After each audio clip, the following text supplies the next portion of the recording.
Take it real slow. My baby, I understand what you told me, and if I didn't know, I always wanted someone just like you. I really need to hold you. I give the world to you, oh my darling. You know I will. Yeah, yeah, you know I will. I surely will. I will never do anything to hurt you. You were single, baby. I'll give all my love to you. Gonna give you every bit of my love. Baby, I'm running. That's the way all this is. Yeah, my baby, yes, I will. Why don't we just lay down, baby? Hold another real good. Cause I don't wanna rush you, baby. If time is what you need.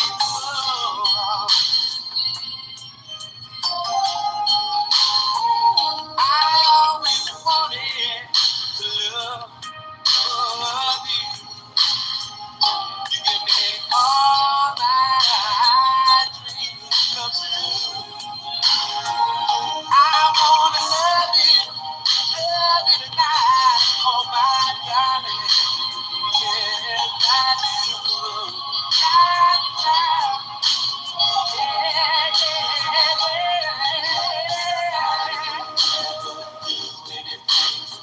I will never do one little thing to baby. I'm gonna give you every bit of my little desire. Oh, you, baby. No.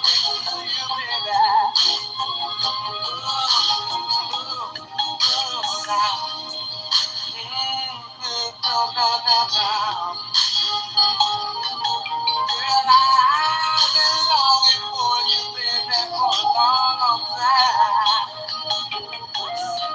Yeah, let's make love tonight. I can make it feel real good, baby. I can make it feel real good, baby. Sometimes I get so lonely, baby. It's so rough for me, baby. And I need somebody I can call on mine.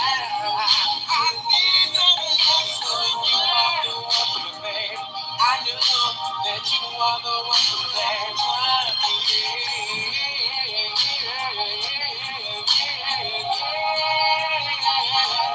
Oh, I would never do a thing to hurt you. I give you everything you get about love. All you got to do, baby, when you need somebody, pick up the phone. I'll be there. I'll be right there.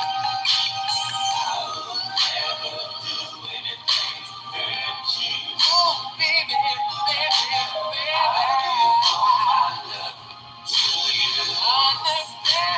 understand what I'm saying to you, baby. I'm running,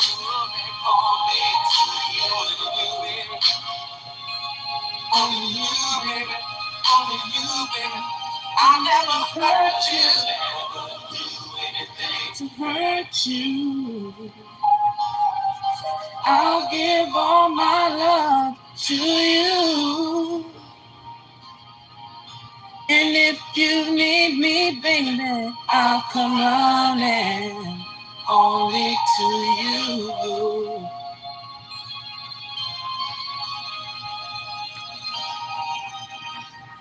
What's up, everybody? Peace, peace, peace, peace, people. We're going to talk about a couple of people that are, well, one in particular that is affiliated with Dr. Arikana. It was mentioned in the African Union letter of her firing back in 2019. This individual was mentioned as someone that worked for Dr. Arikana, unbeknownst to the African Union, authorizing her getting her own, I guess, carved out management team that she put together. But they weren't authorized, they weren't hired by the proper personnel of the African Union. They weren't known to the African Union. But this Melvin Foote that you see in the thumbnail, how you doing, Miss D? We're going to talk about who is he. How you doing, Laura Makes It Way? We're going to try to figure out who this guy right here is.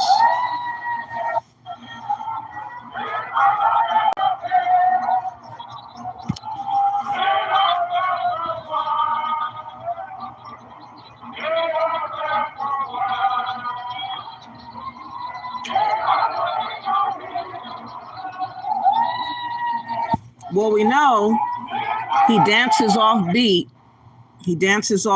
That's one thing. I believe he is a Black American. He's a goofy Pan-African. He's been working for over 40 years to spread this notion of building up Africa, educating Americans about Africa, everybody all on deck to save and help Africa. But what I discovered by this guy, from what I've been researching, is that he does not give any emphasis or any consideration or concern about anything going on in America pertaining to Americans, kids, the ghetto, the hood, all the tragedies that are afflicting our community. He has never taken the time to care. And that's what I don't like most about Pan-Africans. They abort and abandon Black Americans' plight. They don't even look back. They don't even look look over their shoulder to see if there's any needy Black American that could be pulled up by their assistance. No, they turn away, they walk off, and all they see is tunnel vision of Africa. Because I wouldn't have so much of a problem if these Pan-Africans would do something here in America first. It would make sense that they cared about so-called all melanated people. They would be trying to rally everybody that's melanated, supposedly, right? But that does not happen. It's just about Africa with these people. They only care about what's going on in Africa, and they think that everybody in America should care more about Africa and its affairs versus their own survival. And that is kind of like a messed up mindset to have, to totally abandon who you are and care about other people somewhere else more than the people that you have been raised around your whole entire life. I don't understand how there's such a big gulf of disconnection of them caring about us just a little bit, but they don't. So we're going to get into who this Melvin Foote is. We're going to get into also, again, like I said, this ADDI. He must be affiliated with it as well, but he's not in the information as far as like one of the lead people of the ADDI. He's not a part of that, this Melvin Foote, but he was a part of the African Union when she was then the ambassador. This Arikana, Dr. Arikana, had hired him, again, unbeknownst to the African Union and the protocols that it would take to hire a team of people. She did not follow the protocol for what it called for. And so He was ousted. All her team of people that she hired was ousted out of the African Union. In addition, Dr. Arikana was fired because it was shown that she was doing fraudulent activities as the ambassador of the African Union. So I just want y'all to keep that in mind. Maybe later in this live, I will show the paperwork again about her firing or read it off to y'all yet again, because I think it's very important to do. What's his name? His name is Melvin P. Foote. We're going to get into him right now. Let me get the first video of him. I just wanted to show y'all a quick, well, let him tell it himself, what he represents. Hold on. And what I found fascinating is that this man knows Dynasty Mir. That's right. And I think Dynasty Mir may know Dr. Arikana. Maybe that's the reason why Pan-African Strikes Back Again took that video down that was showcasing Dr. Arikana as being a fraudulent, scamming person with the ADDI.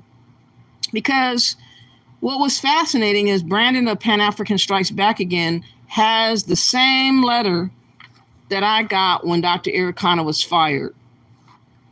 He went over it about a year ago, and he described that she was a fraudulent ambassador.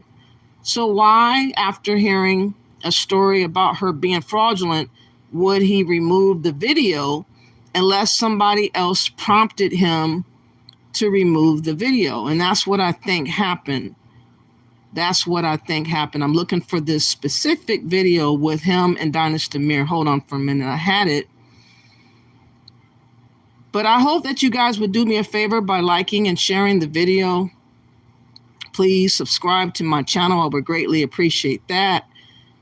I really want to showcase the people that are truly our enemies, that do not care about what happens to us overall, which, in my opinion, is Pan-Africans. They are totally against Black Americans and our survival. And it's unfortunate. I thought I had another video. Okay, hold on. Let me just show this video right here while I look for the other one. He's going to describe who he is. Dynasty Mir and him are bosom buddies. And it's giving me, maybe he knows Dr. Arikana. I don't think I've heard Dynasty mention Dr. Arikana yet, but he knows one of her sidekicks, which is Melvin Foote. Let's get to this. That carried you through, so congratulations on your recovery. Thank you, thank you. So let's start off with your organization, Efficiency for Africa. Let's go into detail as far as, so people who don't know who are joining us and coming in. And guys, as you come to the chat room, please hit that like button. Please subscribe if you're new. If you could get into exactly what your organization does and how long your organization has been around for a while and what inspires you, and how you're engaged. I don't know why this sounds low. It sounds a little bit too low. So I would rather use this other video. Hopefully this is a little bit louder. I don't know why he whispers on his platform. He never hardly hear him that well. Speak up. Be a man. Have some baritone and some bass in your voice. Speak out, Dynasty Mir. Your videos are too low for me to use. So here we go to this other one. Oh, you can hear it? Greetings, everyone. We are this one's a little bit better. Dynasty Mir, search for a guru. Thank you so much for joining us, as we always do. We just want to thank all of you for the support. We are approaching the 90,000 subscribers. We should hit 100,000 soon. Once we hit 100,000, I have a special giveaway. For one of you with 100,000. I'm gonna figure out how we're going to do it. I'm sure we can do a raffle or something, but it's a nice. I'm gonna grab it one of these days. It's upstairs in my closet. It's a nice. This one's snakeskin duffel bag. Now, it's made by a black-owned designer called Tomlini, and he blessed me with a couple of them. So we will be handing out one of them to one of you in the audience. Make sure you go to dynastymir.com. Again, go to dynastymir.com. Like, share, subscribe. And also, too, guys, we're still raising money for the school I sponsor in both Sierra Leone, the Chuck Grammar School. See, this is what I'm talking about. He's helping out a school in Sierra Leone. Dynasty Mir, when's the last time you helped out a school in America? When is the last time you helped out homeless people? You helped out young, disadvantaged children or people struggling in the ghetto. None of these things were ever thought on, just ridiculed. All we get is bashing. Oh, you guys are in the hood, you're ghetto, you have your pants hanging, you guys are gangsters or drive-by shooters or gang bangers, or the community is in disbelief, it's destroyed, it's over. That's all we get from Pan-Africans. We get bullshit. We get how bad off we are, how we're never going to make it. And then he goes and takes his money and ideas to Africa.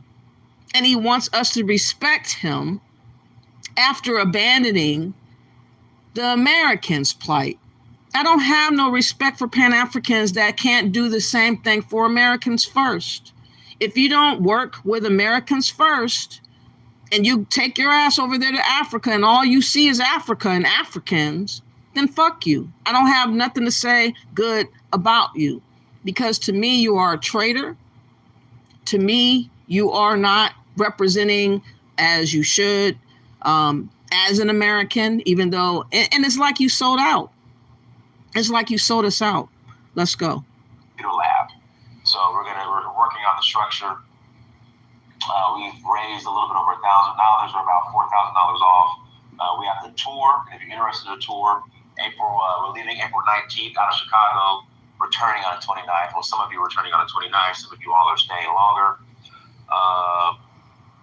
Again, we're in Chicago, leaving from Chicago, going to Sierra Leone, Freetown, Sierra Leone, celebrating the 60th year anniversary of Sierra Leone's independence. And also, too, if you're interested in citizenship, go to searchforwho.com or email me, and I can email you the requirements to apply. And by the way, fair use of all videos that I'll be showing for education, information, research, entertainment, all the above of the 107 of the Copyright Act of 1976.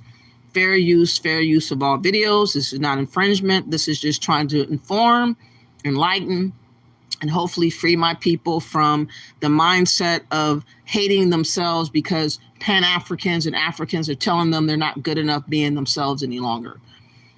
Again, this is not about hating anyone.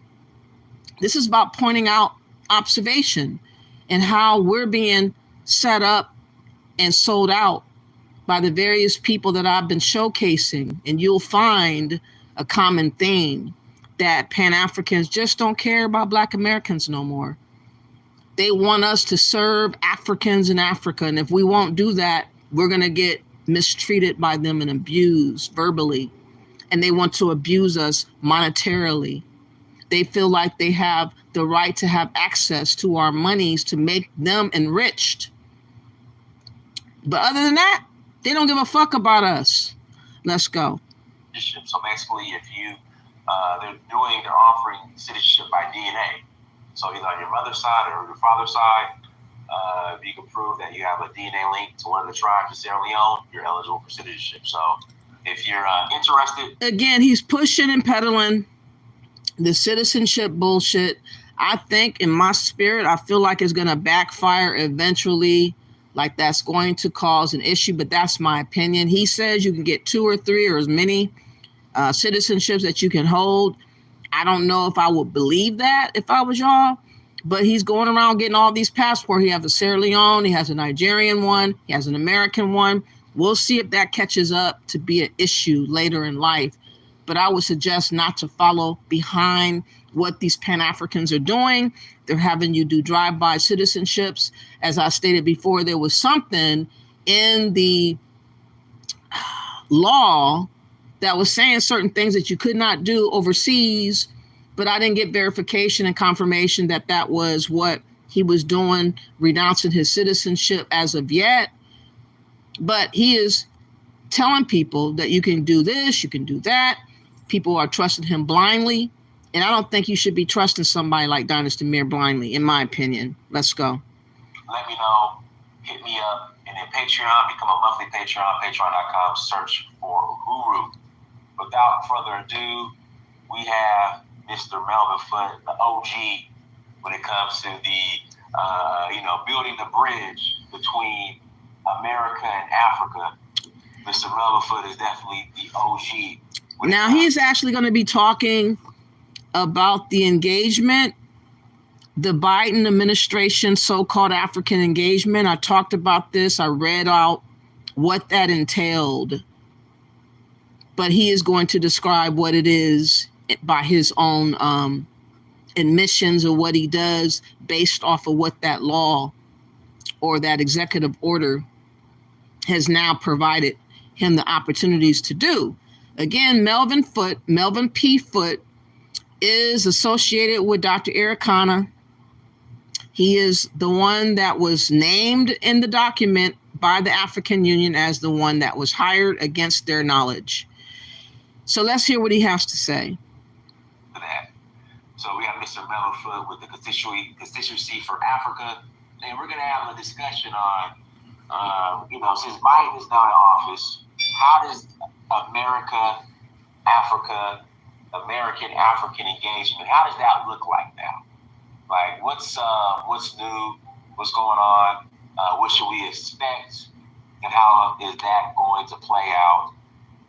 And then we can review how the engagement took place between America and Africa when Trump was in office. So what's going to change? How's it going to look? We'll take it from there. So Mr. Melvin Foote, go ahead and introduce yourself, and then we'll jump right into it. Thank you very much, Dinus. First, I want to congratulate you on the excellent work that you're doing. You are a hard-charging brother. When I say hard-charging, you don't take no for an answer, and you don't take, the only way you'll get something done in this business is to push. Right. If you push, if you easily deterred, you won't make it. But I think that your DNA is one of hard charging. I'm thinking more of the Nigerian DNA. I am Nigerian, so. Again, the DNA test got him believing he's Nigerian. There's some people that actually believe that he is actually African, cosplaying as an American because of the hate that he displays on a daily about Black Americans, his rhetoric, how he comes after us, how he tells us we need to leave America and go move to Nigeria, for instance, like it's a better fit for us. Who is he to try to tell us what our fit is? We are fine. We'll tell you what our fit is, not the other way around. And so these Pan-Africans and people such as Dynasty Mir puts out there in the atmosphere this bullshit that we need to be somehow bounded to Africa somewhere. And they're designating places for us to be bounded to, like Nigeria, Ghana, Sierra Leone, what else? Gambia, Tanzania, Kenya, you name it. They're trying to bond us to one of these designated areas as our home country. And we don't have a home country. We're not diasporans. And in fact, this Melvin Foote is one of the primary people that was pushing to redefine what diaspora was, just like Dr. Arikana was, because it did not include us as a diasporan at first. And then as time went on, people like Dr. Arikana, this Melvin Foote, and some other academics, so-called intellectuals, decided that they wanted to include us as a diasporan, but we're not. We're not. I am Nigerian, so. Yeah, well. I'm Nigerian. So. Nigerians are known to push. Uh-huh. You certainly emulate that. So I want to congratulate congratulate you. And look at the fake pride he gets when hearing he might be Nigerian. But what is that pride at when he was an American? Was he prideful as an American ever? He is not bad looking. He used to play football or track or whatever the hell he did. I don't understand how you did not have pride previous to a DNA test. I don't get it. The excellent work that you're doing, and your mission to build a bridge between the United States and Africa, and a real bridge, not just a talk bridge, where things actually get done. So, but I'm the president of the Constituency for Africa. I am an OG, if you will. I've been involved in Africa really since the early 70s. And I started out as a U.S. Peace Corps volunteer. I spent 3 years in Ethiopia during the revolution where Haile Selassie was deposed. I was a Peace Corps volunteer. I spent another 3 years in Somalia as country director for Africare. I spent a lot of time in Sudan. But all told, I've been to well over 40, 45 countries on the continent. My mission is to educate Americans about Africa, to improve cooperation and coordination between various organizations that work on Africa, and to shape U.S. policy toward Africa. So I work to influence policy in a number of ways. That's kind of where my contribution is. I do a lot with next generation leaders.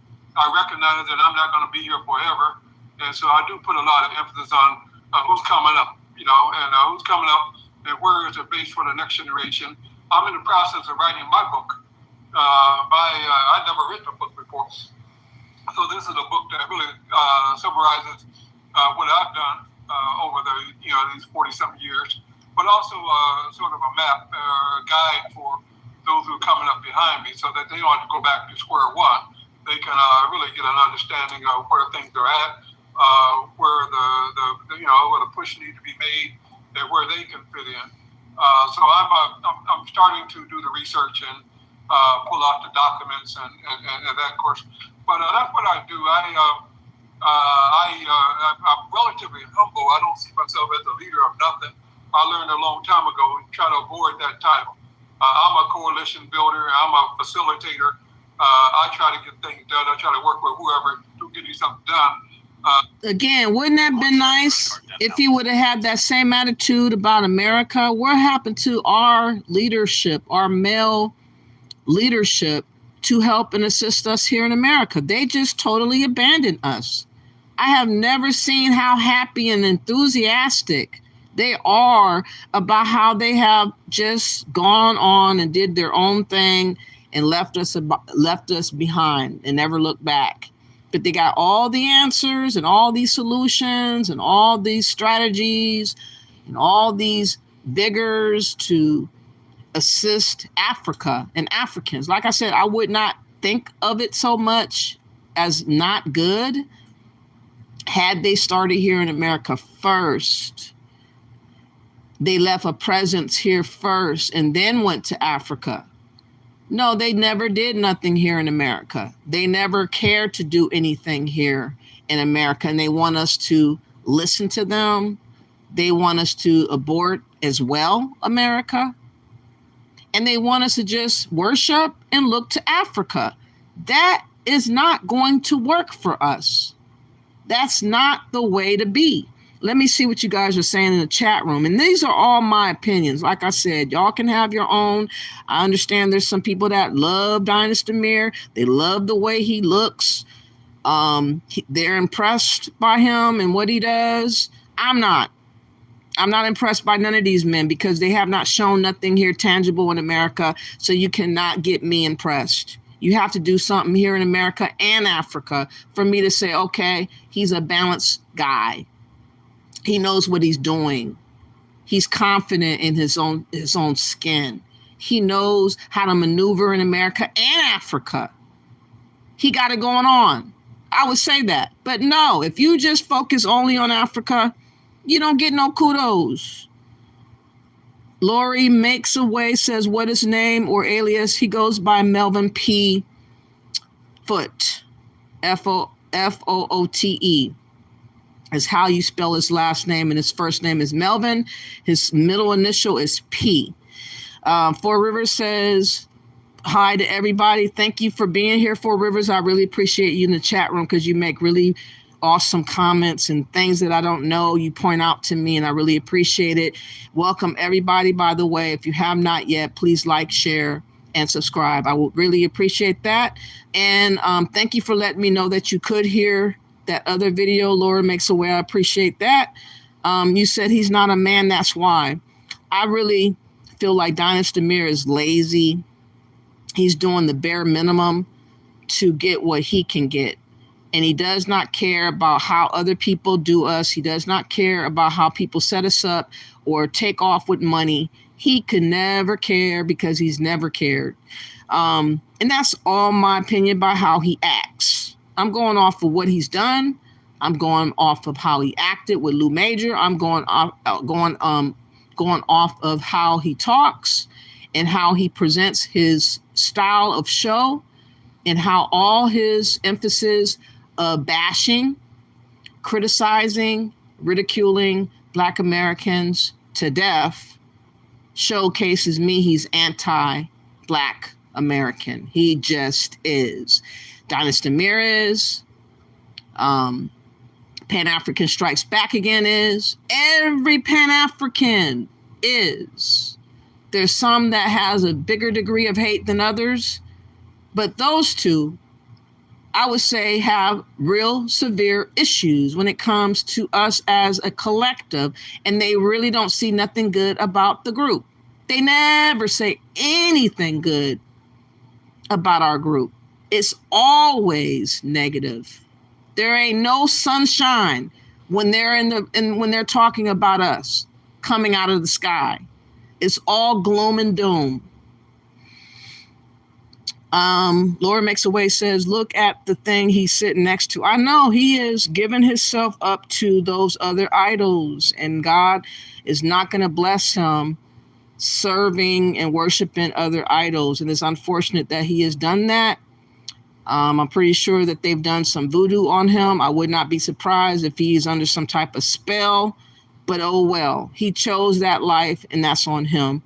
Laura Makes a Way said he's defrauding Nigeria and Sierra Leone.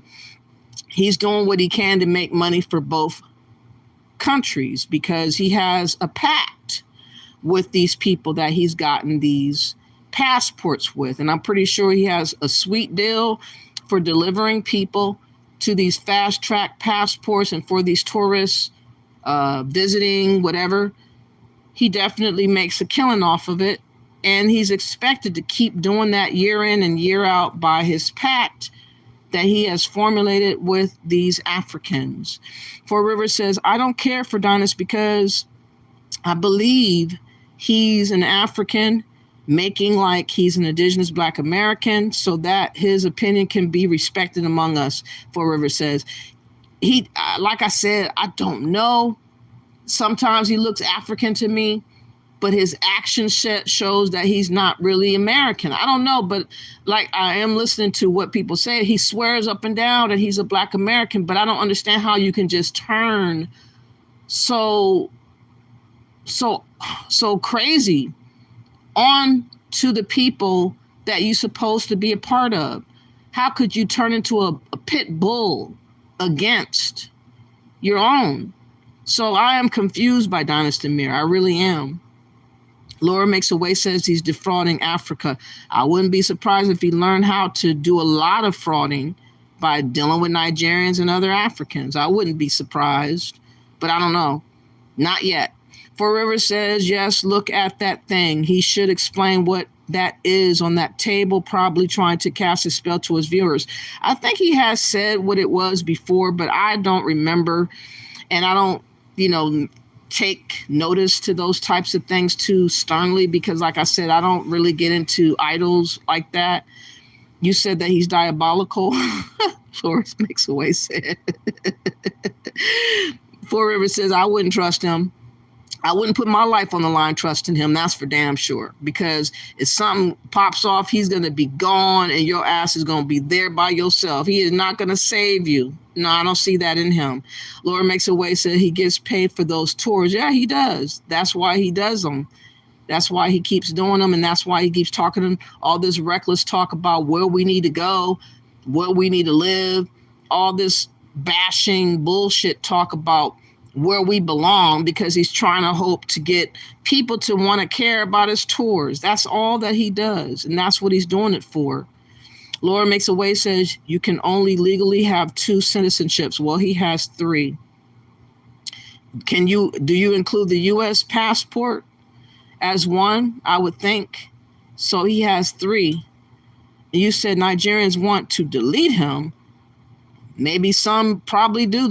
Some of them could be jealous because he's able to go back and forth, and most of them can't leave at all. I'm pretty sure there's some sense of jealousy sometimes because, he could live in Nigeria doing what he's doing right now, but he's opting not to because he doesn't want to do that either. He doesn't want to go live in Africa full time because he knows better than that. He knows it's not so stable. He knows that there's so much scamming and uncertainty and all these different trials and tribulations affecting Nigeria. He would never go live in Nigeria, but he's going to pretend like that's his final destination. He's going to really go there when? 10 years from now, 20 years from now, when? For River says, Dynas looks Nigerian, but one reason why an indigenous Black American would have DNA in Sierra Leone is because hundreds of years ago, Britain sent Black Americans to Sierra Leone to colonize it like America did Liberia. Oh, is that right? That's interesting. I didn't hear about the part about Sierra Leone having Britain send Black Americans over there. See, this is why I like you in the chat room, because I didn't know that. Thank you for sharing that. Laura Makes a Way says he's bitter. I don't know what it is about him. I can't put my finger on it other than, again, him always coming after us negatively is uncalled for. It's uncalled for to have a whole show ridiculing and criticizing your own. We have too many other Africans and Pan-Africans attacking us that are not Black Americans. We don't need to have Americans attacking Americans. I wish he would cut it out, but he's not, because he does not like Black Americans. He wants to be able to force us to do what he's doing. And most of us ain't going. And they really felt when they hired him as a prince that he would have more influence onto us to get investment money. And he has not been able to do it as well he did one time with the scammer, Lou Major. But since then, I'm pretty sure most people have pumped the brakes and they said no to investment. So he has got a stain on his name. Even if he did away with Lou Major, he still has a stain on his name. He cannot get that stain off because every time he talks about investments, everybody refers right back to Lou Major. Nobody's going to forget, and I'm never going to let y'all forget about Lou Major. Oh, no. No, not on my watch. For River says, yes, those phonies have gradually worked the indigenous Black Americans into the diaspora, which isn't true. Exactly. It's been the academia fools, Pan-African bitches that have done that, because we weren't in the original definition until recently. And the likes of Arikana and the likes of Melvin Foote and the likes of all these Pan-Africans and these fake Hopetep, Kemet, people that believe in Kemet, that have been studying Egypt and all that stupid stuff like that, those types are the ones that changed the meaning to include us in the diaspora, and they did it against our will. They're boule, most of them are Freemasonry. They're on some bullshit is what they're on. And this is why I've been calling them out. Laura Makes a Way says, this Foote man is married to an African. I'm not sure. I have not heard. You said, Four River says, Melvin Foote is a fraud. He knows that when he first started volunteering in Africa, Black Americans generally weren't called African. Exactly. He knows that this all transitioned throughout the 40 plus years that he's been involved in the plight of Africa and Africans. Again, where was this plight? Where was his groundwork in America first? It's nowhere. So I don't have no respect for none of these types. For River says, if Foote is married to an African woman, then he should know he's not African. I knew a Black American man who married an African woman who clearly saw the physical differences between a Black American. My brother is married to an Ugandan woman. He asked me one time, I asked him, I said, have you considered yourself African? And he says, aren't we? I said, no, we're not African. I said, that's the movie, dude. We're American. We're multi-race people. How can we be African when we don't have and carry any of their customs, cultures, language, or we have other races in us pumping through our bloods? How can we now be African? We are a lot of different things, but we're more than that. We're American first. And so he was like, oh, okay, because he was getting influenced by his wife to believe that maybe he was African. And I was like, nah, dude, you're not no damn African. Get out of here with that bullshit.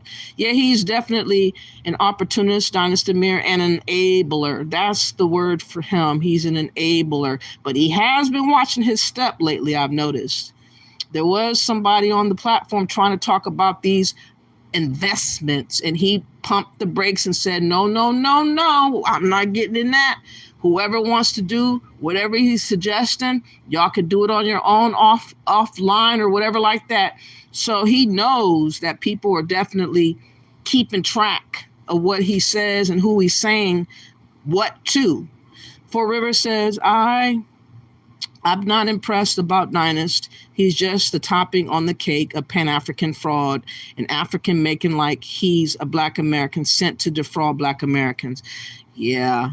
It's unfortunate because I used to like Dynast before I seen how rude and disrespectful he talked about us. And after hearing him and allowing him, this Lou Major, to do it on several occasions, I started disliking Dynasty Mir.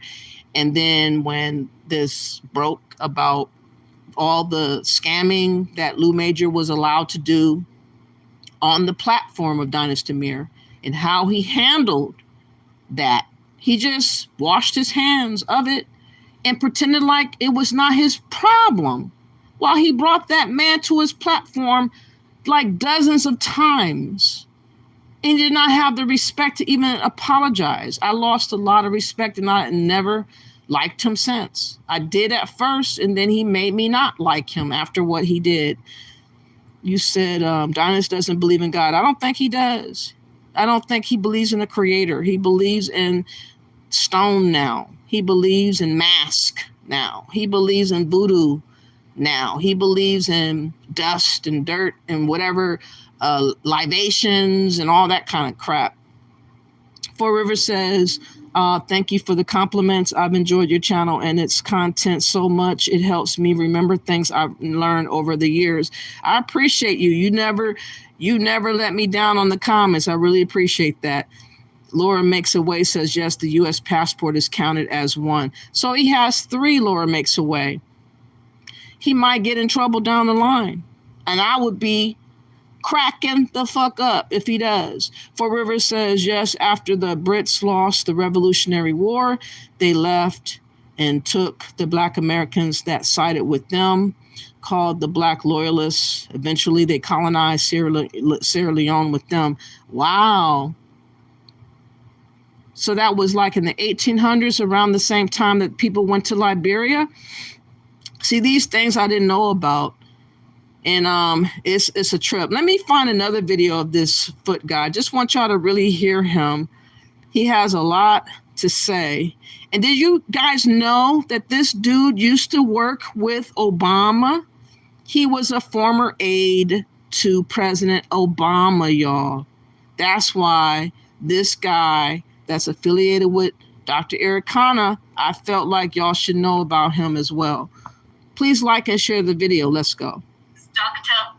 Mr. Melvin Foote, I'm sorry. I will go ahead and present his bio and also give him his few minutes of fame to give us his speech.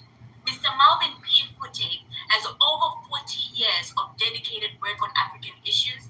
He's a highly esteemed figure in both Africa and Washington, D.C.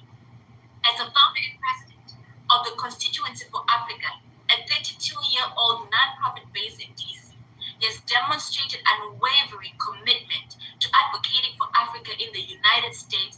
throughout the diaspora.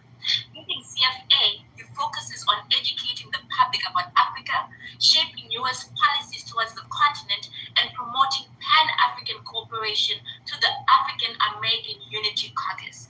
Beyond nonprofit leadership, Mr. Foote operates Africa Advisory Services, facilitating business initiatives in Africa and addressing U.S.-related issues for African clients. With experience spanning over 40 African countries, including a pivotal period as a U.S. Peace Corps volunteer in Eritrea and Ethiopia, his career includes serving as country director for Africa in Somalia. He has played a crucial role in high-level missions addressing critical issues like the genocide in Rwanda and contributing to peace initiatives in Sudan and Ethiopia, Eritrea.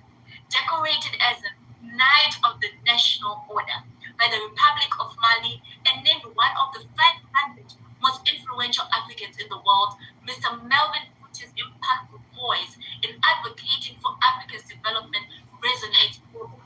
Sir, congratulations to you on receiving the 4 Directions 2024 MLAK African Diaspora Leadership Award. Thank you for all the work that you've been doing. We are honored, we are humbled to be in your midst, basking in the glory of your legacy. Over to you, sir, to give your speech and remarks. Wow, thank you very much. First, let me say this is a wonderful way to start the new year. I have to say now I feel like I'm in 2024. So I really, I'm humbled. I'm deeply humbled by all this. So to all the dignitaries here, all protocols observed, I want to say a special thanks to Barry Paulo, who I know around Washington. You know, you get all these young people who come at you in Washington, and sometimes, you know, you want to just push them away. You know, but Mary was very persistent. We were at a conference, and she came and said, I want to talk to you. And so we actually walked out, went to a little conference room, and sat and talked for a half hour or so. But I'm awed. Once I saw this program coming together, I was like, wow, I didn't realize who I was talking to. So I really want to applaud Mary Apollo for her persistence and her dedication. I really want to say thank you to all of you. You know, this is really inspiring. In my work, you always want to know if anybody behind you. Are there other people coming up? And this program is telling me that there's a horde of young people who are getting the message, you know, and who are coming up. You know, the biggest thing I work on is trying to connect the African diaspora to Africa. I try to connect the African diaspora to each other. I want African Americans to know African immigrants. I want African immigrants to know Africans in the Caribbean. I work with the African diaspora in Canada. My whole thing is this year we're going to focus on the Africa Continental Free Trade Area. And so we're already having conversations on how to connect the African diaspora to support the African Continental Free Trade Area. I think with Kelly Minna, who's an old friend, a really dynamic young guy who's leading that, I think this is the most effective demonstration of Pan-Africanism today. And so we got to connect and make sure we understand things. Let me say that I've always reached out to the next generation. Yali came to bear. President Obama sent one of his deputies to me and said, what should I do to help Africa? It came at a time when the U.S. economy was very, very bad shape. And Obama comes to the White House, first black man in the White House, and he said, what can I do? The U.S. economy was in wreck. He couldn't do what his predecessor, George W. Bush, did. George Bush committed $20 billion for HIV/AIDS in Africa. So Obama didn't have those kind of resources. So I told him, I said, don't spend your time on these old guys. Don't spend your time on Mugabe and Bia and Bashir and all of the old African leaders. Now, just keep in mind that he had the ear of Obama, and what he talked about was Young African Leaders Initiative. This initiative, this Mr. Foote right here had proposed to President Obama following his election in 2008. What if he would have talked about what can you do in our community here in America? Again, he has never considered uttering a word about what he can do to assist us here. Everybody has just flat out abandoned ship. And now it's all about Africa and Africans. And that's what they're thinking that we're supposed to turn into doing and talking like and being like as well, and forgetting about ourselves. It does not make sense at all. Spend your time with the young ones coming up, this next generation. That really became the seed for what we now know as the Young African Leaders Initiative, or the Mandela Washington Fellows. And so I'm very proud of that. I think it's the best program ever from the U.S. government in support of Africa. You really are empowering the next generation, and I'm confident that we're going to see Yali presidents. We already saw Yali trade minister in Botswana. We're going to see Yali permeate throughout the continent. And the biggest thing about Yali is that the one from Senegal is meeting the one from Ethiopia, and the one from Swaziland is meeting the Nigerian. So Africans are meeting Africans. I think that bodes very well for the future. I'm really excited about this 4 directions. I want to compliment you on what you're doing. I think it's absolutely correct how you're pursuing it. Anything I can do to add value to it, to help support it, know that you got a brother in Washington who you can count on. It's really interesting. I've been involved in Africa for now over 50 years. I started out as a Peace Corps volunteer. I spent 7 years on the continent. I speak Amharic, I speak Tigrinya, I speak some Somali, I speak some Arabic. And I'm very rare among African Americans who know Africa. I went to Africa at a time when nobody knew anything about Africa. I really thought that... How many times is he going to say Africa? My God, he's been brainwashed. I mean, he's saying it over and over and over. All you hear is Africa, Africa, Africa, Africa, Africa. My God. Tarzan would be at the airport to take us to the village in a herd of elephants because we had no knowledge whatsoever about Africa. My father said, boy, you're going to get eaten by a lion. I still went to Africa. I went there in search of adventure. I went there in search of my people. And I figure if I can help African people, that's helping Black people too. And so I've been involved in Africa now more than 50 years. And I'm looking ahead. I'm working on my book. And the book is really going to be lessons learned aimed at the next generation. So you don't have to go through some of the trials and tribulations that I've gone through. Maybe you can skip some of that and go directly to... I want to also acknowledge Ambassador Redding. I haven't seen her for a long time. I'm very happy that she's here. Wonderful person. Wonderful. I'm glad to see that you're reaching out to her. I'm not going to spend a whole lot of time talking because this is really celebration. But I just want you to know I'm very honored. I'm deeply honored. I'm deeply appreciative of this honor. And I'm looking forward to getting the video because I'm going to share it all over the diaspora.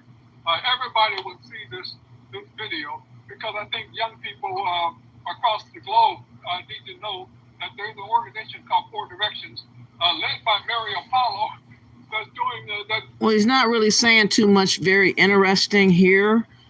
But here is another video. I just wanted to see what else he was going to say about the so-called diaspora because, again, we weren't considered the diaspora for many, many moons. And somehow it changed in the last, 20 years or so, I would guess, that term was included and imposed onto us against our will.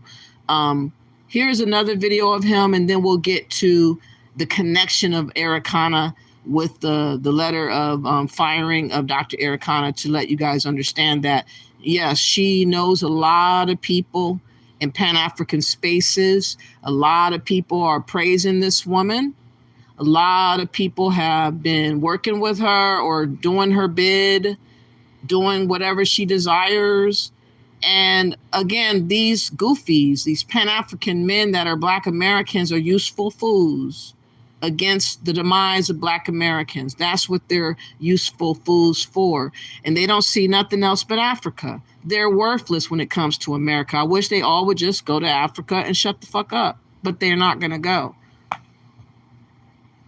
And it just kind of highlights, I think, the changing demographics, but also the kind of opportunities that exist on HBCU campuses to really engage the diaspora and the continent. And again, all these changes took effect in college. The so-called intellectuals, the academias decided to include us when we're not a diasporan. Listen to this. Ways. So I have some thoughts on that I'm happy to share as well. Thank you. Thank you. And next up, Mr. Melvin Foote, sir.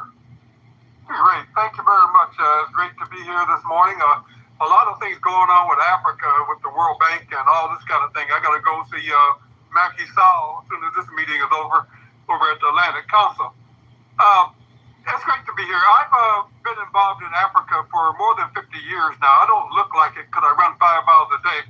But I got started as a Peace Corps volunteer in Eritrea and Ethiopia in '73. And this is during the time of Haile Selassie. I've been working on Africa ever since. I spent another 3 years in Somalia as country director for Africare. And so I've been focused on Africa my entire career. Back in 1984, I was brought back to Washington by C. Payne Lucas, then president of Africare, to head up a new effort to educate Americans about Africa and to build public and private support, largely for Africare, but also for Africa. So my work actually evolved into outreach. I was going to all the conventions, the NAACP, the Urban League, the AKA, the Links. I was just going back. I was on the airplane every day almost. But the idea was to build a base of support for Africa. CFA grew out of that work, and I formed a network called the Constituency for Africa in 1990 to be an umbrella for all of these national organizations working to work on Africa.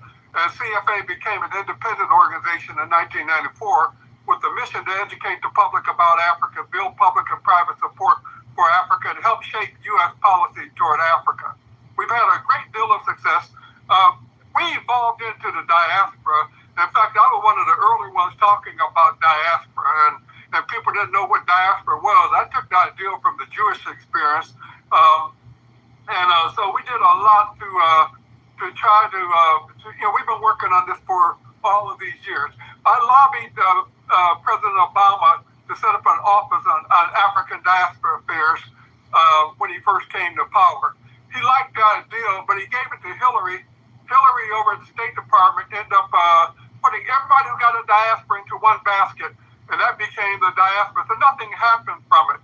We lobbied again with Joe Biden when he became president. We wrote a paper, and one of the efforts was to set up an African diaspora advisory. We got real specific with it, and so a lot of this grew out of that work, and I'm happy about it. But I have to say that I'm not sure the U.S. government is the best place to house the diaspora engagement effort.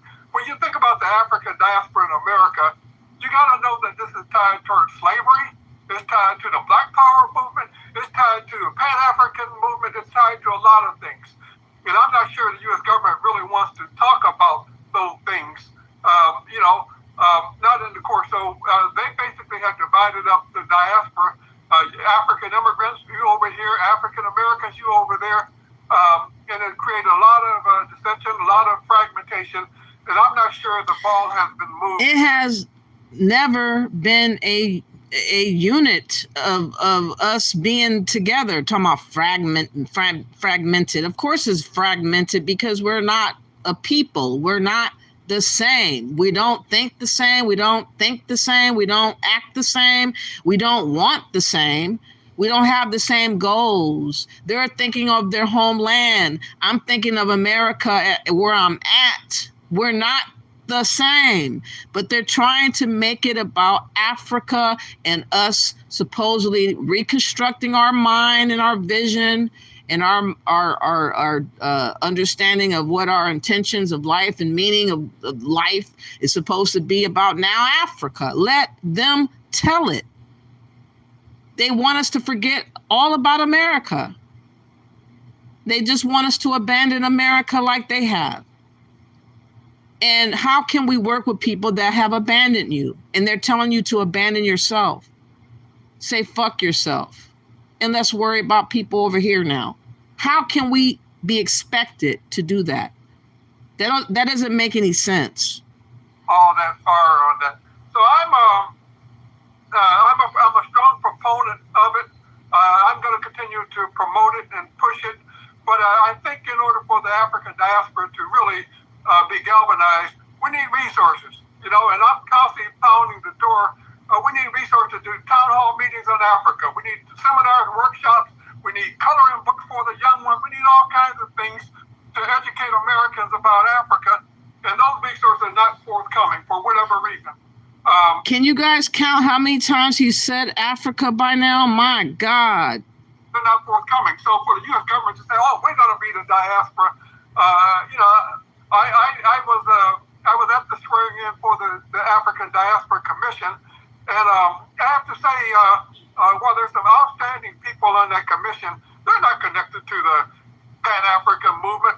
I called my good friend Julius Garvey, who is the son of Marcus Garvey. I said, "What do you think, Julius?" Julius said, "I don't even know any of these people." How are they connected to the protest movement? Why are they connected to?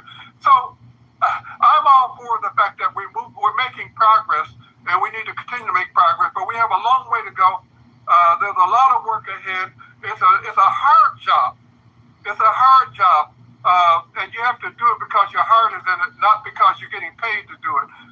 And I'm not so sure a lot of people are ready to do that. So I'll leave it there. We got a lot of things to talk about.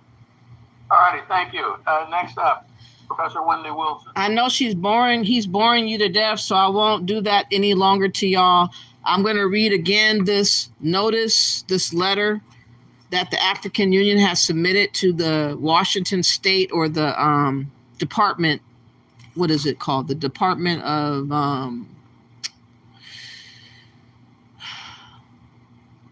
the State Department. I think it's just the State Department. They submitted the African Union, to the State Department. This is the official letter from Addis Ababa, Ethiopia. You see all their information, including their number. The African Union, and also I think that's in Arabic. We're going to read this again. We're going to go again through this because it's important.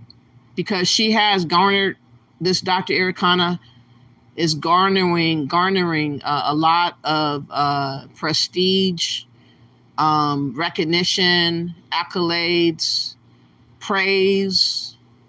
People are falling on their knees in praise of her. And it's very important that we know that she is not the type to be trusted, and that she is a wolf in sheep clothing. She is a false prophet. She's not here to bless us. She's here to bankrupt us if we let her. She's here to take from us and leave us with absolutely nothing if we let her. She has done a lot of things that she shouldn't have done, as this person who just was freshly fired, taking on a $500 million bonded loan from this undisclosed diasporan, as she says. I believe it's Akon. And she's saying that that is attached to her ADDI, unbeknownst to people that are signing on, their information, their banking information in this database. Unbeknownst to them, it has a memorandum attached to that. If I'm pronouncing that word right, moratorium, or no, memorandum, some type of contract between two parties. She's done a lot since 2019 of being fired. She never stopped doing the types of things that she did before that caused her to get fired. And I feel like people should want to share the video, like the video, subscribe to my channel, support someone that's trying to make sure that we protect ourselves from super predators, such as this Arikana, such as a Lou Major, or any other scammer that are lying in wait, hoping that we invest and trust, dream of building in Africa, and get got. So again, this reads,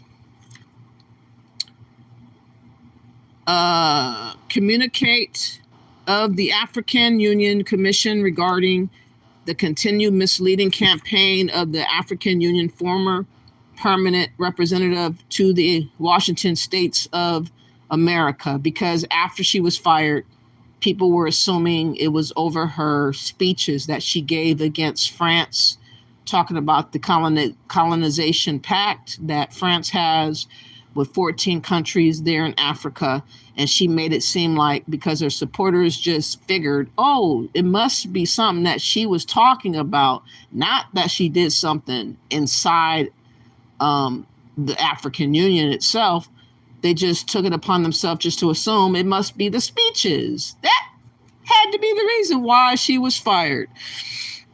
Now, this reads that the African Union Commission regrets the continuation of a misleading campaign on different media outlets regarding the circumstances of the end of tenure of Dr. Arikana Quao as the African Union permanent representative to the United States of America.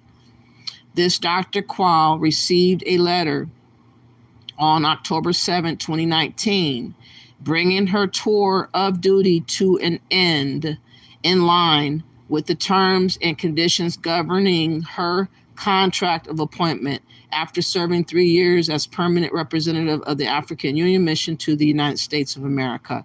Per the African Union internal rules, a high-level team was deployed to the African Union representational mission to the USA in Washington, D.C. from October 16 to October 26 of 2019 to carry out a supervisory audit of the office activities, facilitate the separation and the handover processes against the mandate of the office and approve program activities. During the mission, the team found evidence corroborated by Dr. Quao that she initiated and implemented with AU funds activities of the following entities that have no AUC formal approval or legal link to the African Union, nor any of its organs. So these made up entities of Dr. Arikana goes as follow. It is the African Union African Diaspora Health Initiative. She made that up. She made up an African Electoral Integrity Initiative, Inc. She made up. She did a Miss African Union pageant. She made up this African Union Trading Company, LLC. She made up a Wakanda One Village Project Initiative, the African Diaspora Global Fund, African Diaspora Federal Credit Union in the New England, African Diaspora Youth Leaders Summit, Pan-African Diaspora Women's Association, Pan-African Diaspora Men's Association, Pan-African Diaspora Youth Association, and African Diaspora Retreat. The team found that the above entities, initiatives, associations, and corporates have conducted the following without prior knowledge or consent and against the rules of the African Union. She utilized the African Union logo, presented themselves as official AU programs and or AU organs. She used the name of the African Union. She registered the official physical address of the African Union mission in Washington, D.C. as their legal and financial domicilium. Some of these entities are illegally registered to the U.S. Internal Revenue Services with diplomatic tax certificates applied for by Dr. Quao. She raised or received funds in the name of the African Union. She collected donations from private sector entities and companies like Chevron Oil Company. Donations and funds were collected in the name of African Union Mission with no evidence that any amount collected were deposited in African Union accounts, including but not limited to The amount of $10,000 donated by Chevron Oil Company, a private entity headed by a certain Melvin Foote. There he is, Melvin Foote. Confirmed that they utilized the funds for unknown activities unrelated to the African Union or its mission in Washington, D.C. In this regard, the African Union Commission has written confirmation from Dr. Qual that the aforementioned initiatives, activities were her own private engagements initiated by herself with no relationship to the African Union or any of its organs. It was also found that Dr. Qual, in violation of the African Union rules and regulations, unilaterally made diplomatic appointments to several personalities unknown to the African Union, and for whom she sought the U.S. Department of State's recognition of these individuals unknown to the African Union as bona fide envoys of the African Union. Before her separation, Ambassador Qual had signed official letters revoking these appointments. These letters were forwarded to the said individuals, and accordingly, the U.S. State Department was informed of its revocation. Since the separation of Dr. Qual on October of 2019, 31st of October, she has no further formal dealings with the African Union, and the African Union has implemented several remedial and preventative actions in regarding the above mentioned issues. In this regard, the African Union Commission reserves the right to take any legal action, if necessary, against any use and misuse of this name, logo, and resources by any unauthorized individual or entities. Finally, the African Union Commission reiterates that the claims made in social media suggesting that Dr. Qual end of tenure is due to any pronouncements or opinions she may have had or held during her 3.5-year tenure are blatantly untrue and unsubstantiated. Dr. Chiahombre herself confirmed that she has never been sanctioned by the commission on any public pronouncements she has made during the three-year tenure, and nor has the commission ever thought the need to do so. On the contrary, Dr. Chiahombre maintained a public presence freely without fear or prejudice to voice her opinions, and did so via AU channels. Again, this was the official letter. And what I want to reiterate is the fact that she just out the blue made up entities that did not belong to the African Union. She siphoned money for those entities and banked that money. She was acting as her own entity within the African Union. She was hiring people that the African Union didn't even know, like this Mr. Melvin P. Foote. He was one of the hirees of her team that was unknown to the African Union. So that just tells you what type of mentality this woman ultimately has and how she is not worthy to be trusted. But a lot of people are swearing that this woman, listen to the crowd right here, they're swearing that this woman is God himself on wheels. Listen, hold on, let me get this.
African Union.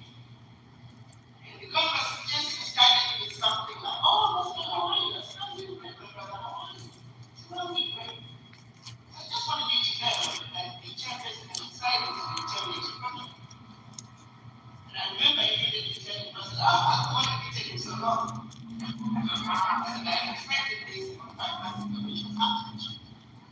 Because for a second, because see, when the situation that occurred and that we realized something was going on, it was a different chief of staff. So he didn't understand what I was saying. Now, just think, y'all, this video right here is after she was fired.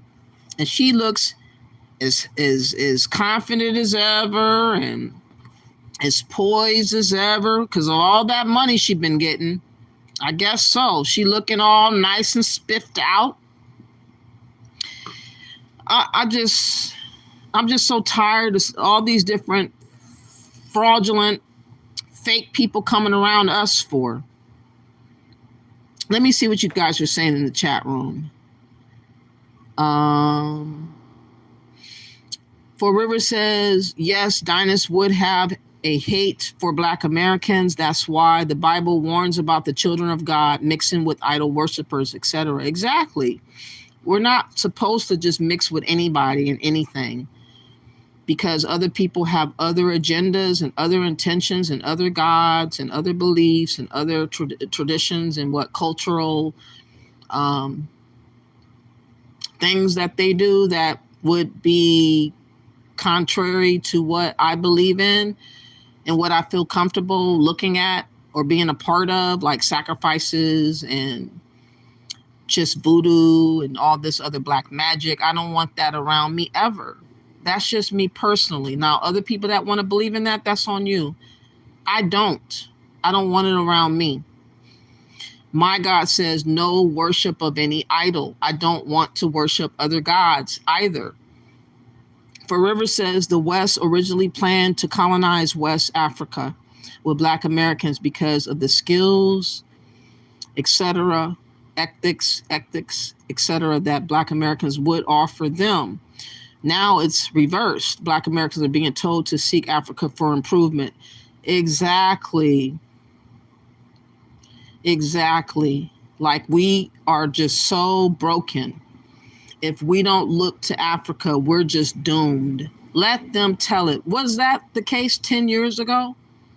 Was that the case 20 years ago? Was that the case 30 years ago? How about 40 years ago? Why is it the case of that now? Why are we being told that we are trash now? Because there is propaganda and an agenda, like I've been saying, that is directly tied to us. You said these are rejected, no goods. Laura Makes a Way said, these are rejected. Who's rejected? I'm kind of lost what you meant by that.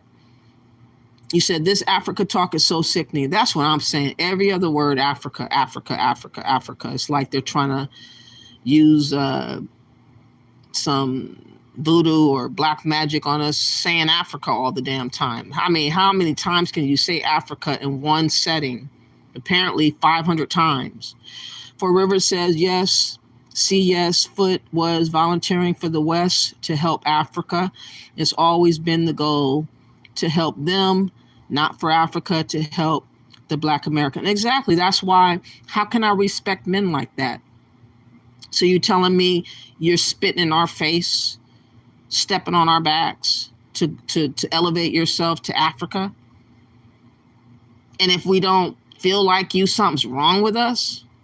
How does that make sense? You have abandoned us. We haven't abandoned nothing. Y'all have abandoned us, and you're telling us something's wrong with us if we don't get on board with abandoning us here in America. It's twisted reality that they're trying to make into another reality of make-believe. Make-believe. So much so, worshiping Africa is what they're doing. Glorifying Africa like that is a god to be worshipped.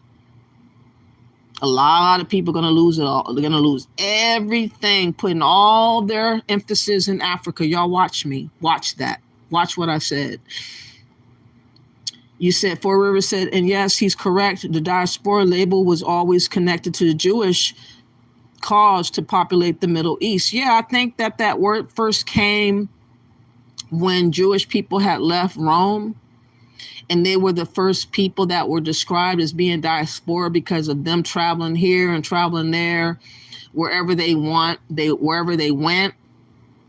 were considered the diaspora. And then that term transitioned to other peoples that were migrating and going to other countries. And then it became the diaspora for Africans that would leave like Nigeria to go to Britain or go to America or Canada.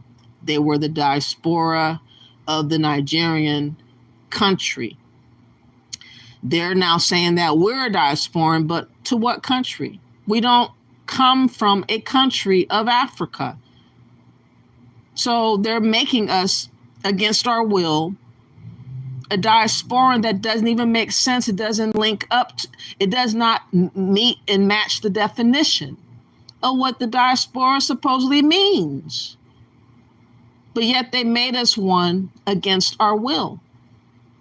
And I had wrote prior to Biden doing this executive order back in 2021. I had written my complaint. I had declared my identity. I have submitted the complaint to a district attorney and to the Black Caucus because I foreseen something like this could happen. And there we are, 2023, it came. They called us the diaspora by Biden, an executive order. But I am not, he rung it around the African-American term. I'm not African-American. I'm a Black American. But that's the term he coined to solidify this so-called notion of a diaspora. Miss D says, right, Four Rivers, one-sided help. I'm not a part of no African diaspora. We always fought for ourselves, African, not in our family. I haven't seen one yet, not to say that I won't find one eventually, but even still, I am all my ancestors, irregardless of whoever they were. For Rivers says, yes, Africans always needed the help of the indigenous Black Americans. Over the years, it's been flipped. Black Americans are told to look to them for help. Shaking my head. It doesn't make sense for us to help out 1.3 billion people. They need to help themselves. They have more than enough people, more than enough resources if they just got off their butts. If they just re-strategize and rearrange their resources and how they moved, they could feed all the people there in their countries and be happy ever after. But they don't care to, because it's too hard to buck against the system of colonization and globalization. They don't want to be murked.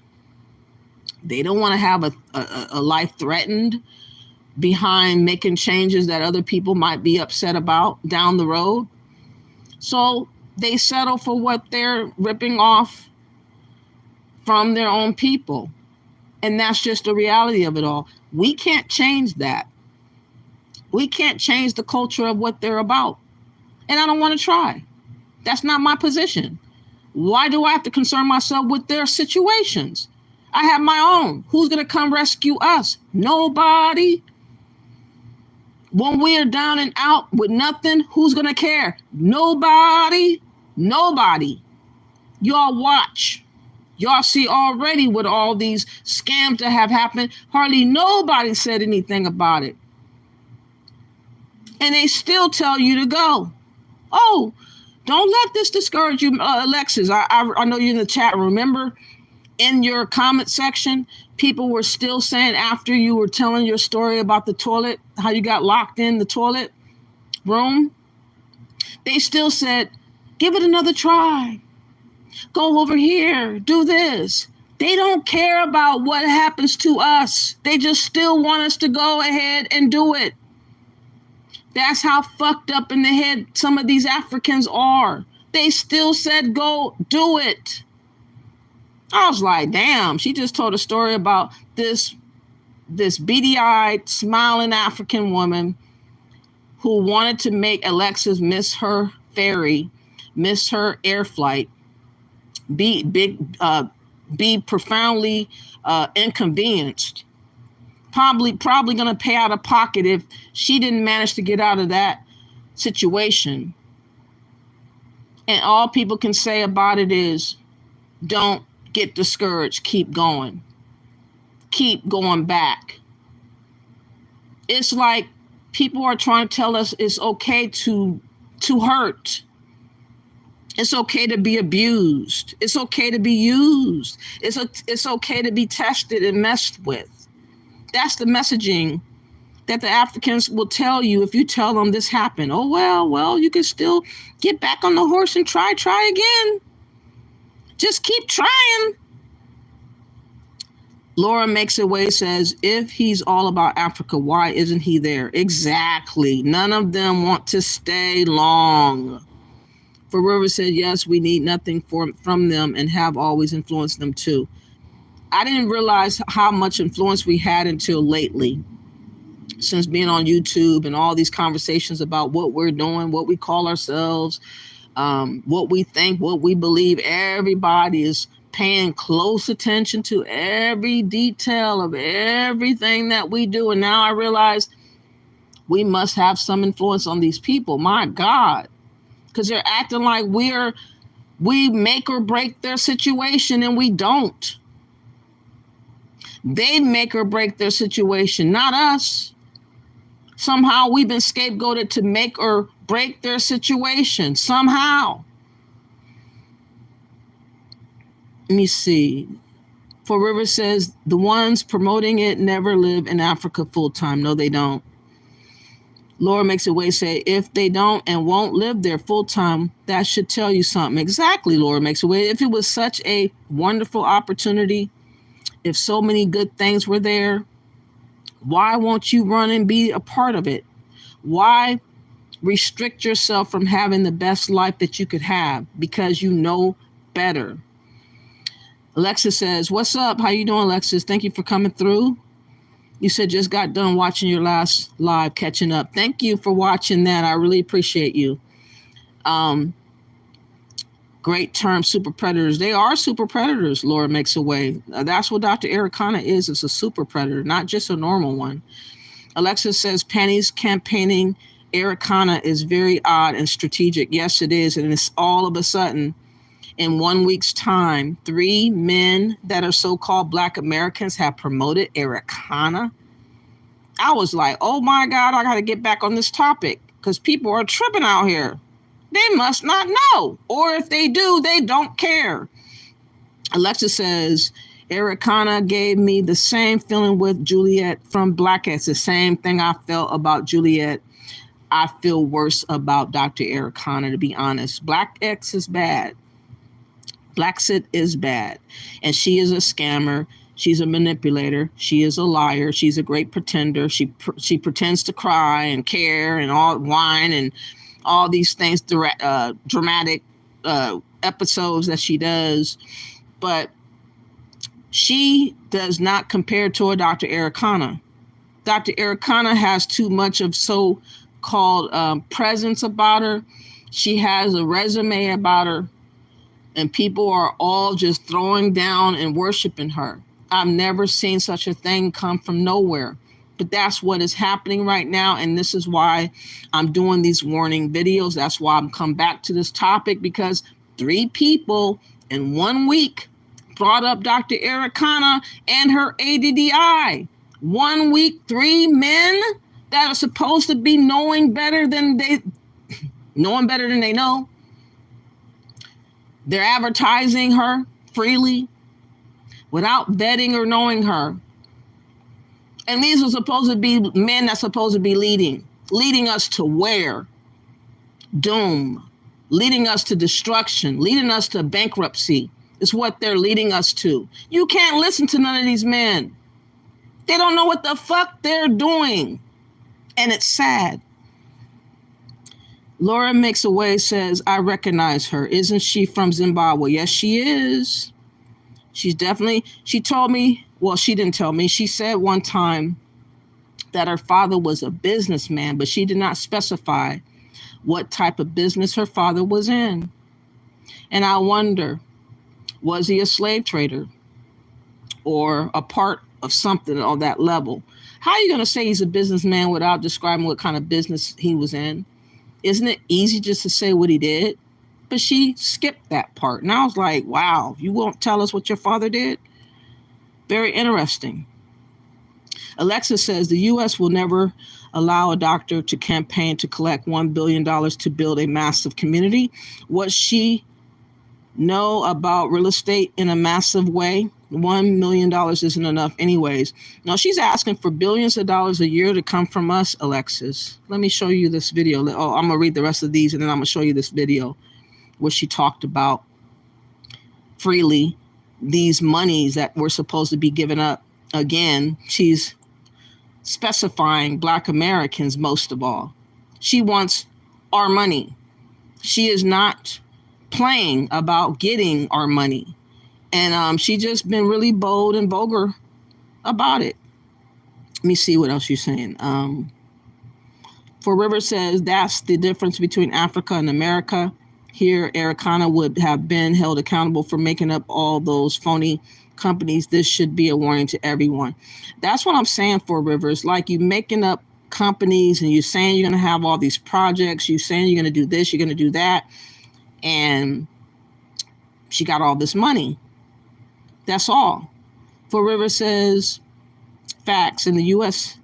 shouldn't be allowing here to address its citizens with make-believe city scams as well. Exactly. Talking about a Wakanda city, just like Akon and facts, Lauren makes away. This is a financial tourism and treason. It is, Alexis. I think it should be against American. I think it's treacherous and treasonous, like you said, to talk about building Africa and we are American. I think that should be against what we're to be about as American. Dinas is no good. No, he's not. Laura Makes Away says. How you doing, Gary? Thank you for coming through. I really appreciate you. Yes, Biden Harris forced that diaspora fraud on Black Americans. Too bad they wasn't focused on what the U.S. needed, like securing the southern border. Exactly. They want to give us up to them as if they have the right to do that. That's why they better not test me about my identity. They better not try to come with that African bullshit talk. We're going to have some problems. Alexis says, LOL, right? Just pitiful. I don't even reply. Just gave a heart. What do you mean? Gave a heart to who? I'm not sure what you mean. For River says, welcome to everybody. Please like, share, and subscribe to the channel. Thank you all for listening in the clouds. If you have not yet, please support. This is For Black Righteous Folks Home. We're having a serious conversation about a super predator such as Dr. Arikana, who's been fired as an ambassador and who has now garnered a lot of so-called accolades and praise by a lot of people that's in Pan-African and African spaces. And unfortunately, many people don't know the true reason for her firing. If they do know, they're not acting like they care. And again, these monies that she's seeking is from us specifically. I'm not flattered and I'm not impressed. In fact, I'm very offended that she would target us for bankrupting us. I'm not happy about it. That's why I'm talking about it, calling her out. Gary says Dinas is pushing Black Americans to go to Nigeria while he lived comfortable in Atlanta. Exactly, Gary. Isn't that funny? He got all these plans for Black Americans just to go like we slaves. Like, where can we put these Black Americans at? Oh, we can have them go to Nigeria. Oh, no, they'll do better in Ghana. Oh, they'll do better in Sierra Leone. Oh, they'll do better in Nigeria. Who are these people speaking about us going anywhere? What is wrong with these people? We're not slaves. The fuck are they talking about? They don't even consider the fact that we're not interested. That's the sick part about it. They don't even care that we're not interested in going. They just throw up a platform and talk about it. Yeah, Black Americans will fit just fine in Nigeria. It's overpopulated. They're hungry as fuck over there. That's a scamville country. I don't want to go over there. I don't even want to visit over there. I don't want nothing to do with Africa like that. And I don't hate nobody, but damn it, I have the right to be as is. Who are these people telling me what I got to do? What is wrong with these Pan-Africans? They're goofy. Alexis Fowler says they like to see us suffer, especially Black women. It's facts. For River says, yes, the Pan-Africans always promote living in Africa while they don't. Facts. Can you report her to the U.S. governor? I reported her to a district attorney. I reported her to the Black Caucus. I did my part back in 2021. So it is on record. I did receive a receipt that the district attorney of Ohio received my letters, and my complaint about Dr. Arikana was in my complaint. I talked about her. I talked about the Black Caucus. I talked about how they have betrayed us and turned their backs on us and made this about Africa and made this about supposedly becoming, connected to Africa again. That's not where my mindset is at. That's not my personality. That's not my identity. I put in something to the fact that Africa doesn't have no jurisdiction over us. I'm not trying to give up my birthright and my privileges or rights as an American to the strangers that come from Africa talking about what they're on, this Pan-African talk. I went through the whole thing, like a 12-page letter that I submitted, and I have copies. So if ever something comes up about this Dr. Arikana, I will have the right to say, oh no, I knew about her and I told y'all about her. I told you about her in 2021. You can't say you did not know. You did, unless you just refused to read the letter, but it was there. For River says, yes, Arikana is a different kind of animal. She's very skilled and experienced hunter. Beware. Exactly. She's very good at what she does. And she brags about it. She's like, yeah, I'm a good talker. Let me find that video. I'm a good talker. I can make people pay money and give investments. I could do this. I can do that. Alexis says, you were talking about the commenters saying I would still go even after me being trapped. Oh, yeah. I didn't reply back and just gave them a heart. Oh, yeah. They like to see us suffer for our entertainment. That's the sickest thing, Alexis. They were still trying to convince you that was not a big deal. Like being locked in a stall right before you're supposed to go home. It's not a big deal. It is a big deal. I would never put my trust in that situation again. For River says, yes, Arikana should be reported. We have to see if the diaspora passage that Biden and Harris did gives her some type of protections. I don't know if it would. She does have a charitable organization, though. Smartly did this to where if you donate, isn't that free money? That's free and clear to get because it's a charity. So I don't think that she's going to have any issues because it's a charity organization and people just going to give up money for her lies. Bray, you should report again. I already did. Like I said, once anything happens with Arikana or anything happens about this diaspora talk or Africa coming for us, like I said, I'm willing to go to court. I'm willing to fight. I'm not playing around about my identity. I'm not playing around about me being American. I'm not trying to have nobody forfeit my Americanness and my birthright and try to make me over into an African. I'm sorry. I'm not African. I don't want to be an African. I want to be what I've been. That's it. Thank you. I appreciate you saying you're proud of me. Laura Makes a Way says, Alexis, I've never gotten an alert on your channel. Yeah, they don't be doing it too often. They be tripping. Really be tripping. So let me show y'all at her finest. This Dr. Arikana. Now, this was done right before she was fired. This video right here was done maybe, let me see.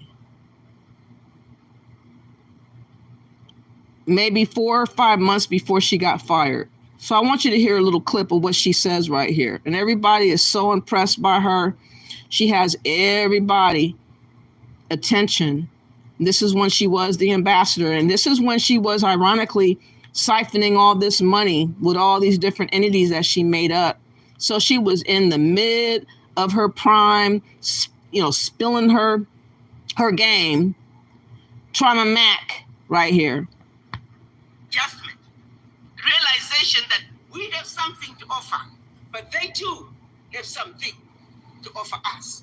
What is needed is for us to work together, because united and understanding each other, that's the only way we can come together in a meaningful way and build the Africa that we want. At the African Union Mission, that's one of my mandates, two main mandates. One, to promote Africa in the Americas, and the second one, to bring the diaspora home by any means necessary. With that understanding, I sat down to ask myself, how then do I go about, one, taking this very diverse, interesting group of people who don't like each other? She's saying taking them home, whatever means is necessary. Who the fuck does this bitch think she is? This is a bitch witch. Nobody wants to go to Africa. No one fucking cares about Africa. But yes, her mission to try to make people that don't care to go to Africa. She's not for us, y'all. Y'all need to peep what she says.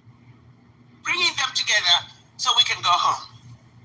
Looking at the issues that we're dealing with on this side of the Atlantic, as well as the opposite side, I came to the conclusion that the only way we can effectively go back home as African diaspora to accomplish two things. One, yes, to bring the expertise that is needed, but two, I remember 2 years ago, President Trump was addressing the African heads of states, and he said, I don't know why you guys are poor. My friends go to Africa poor, they come back rich. Are you with me? So for those who think the African heads of states are calling you to come home because they just want your money, wrong. They do want your money, bitch. And you do too. Wrong. Of course they want the fucking money. They don't want you if you're a refugee. They don't want you if you're from Haiti. They don't want you if you're broke. They want your fucking money, bitch. What the fuck you talking about? Hey, if you don't show up and you stand up and be counted, next time the contracts go to the Chinese, shut up. Who cares? It's already a done deal with the Chinese. They have already captured most of the places that they helped to develop in debt.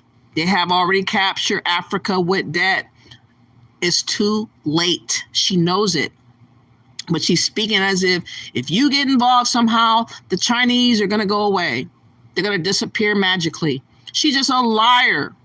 Not even a good liar. How do we give you contracts when we don't know where you are? How do we know about your business when you don't stand up? And that is the challenge the African heads of states are running into. Next Tuesday, I think Monday, Tuesday, Wednesday, there's a conference going on in Nairobi. Former Prime Minister of Kenya, Raila Odinga, is now over infrastructure. His advisor called, one of the Afro-Champion advisors called me and said, Ambassador, we need you to put together a coalition of African diaspora who can come in and be together with Afro-Champions, be the first to know of the projects, the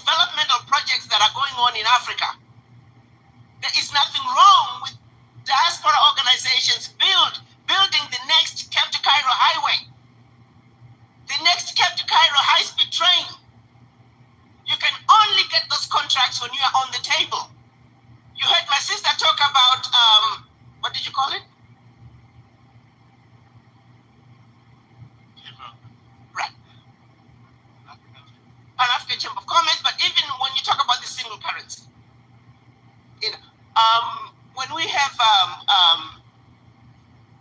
there's something else you talked about, I just can't think right now. These are all opportunities that are going to happen in Africa at a continental level. You got to realize, because of the African Continental Free Trade Area, for the first time ever, Africa is going to, the developmental agenda for Africa, we are looking at it as Africa, not as 55 different countries. So this is a tremendous entry point that if you diaspora, if we don't organize, we are going to miss out.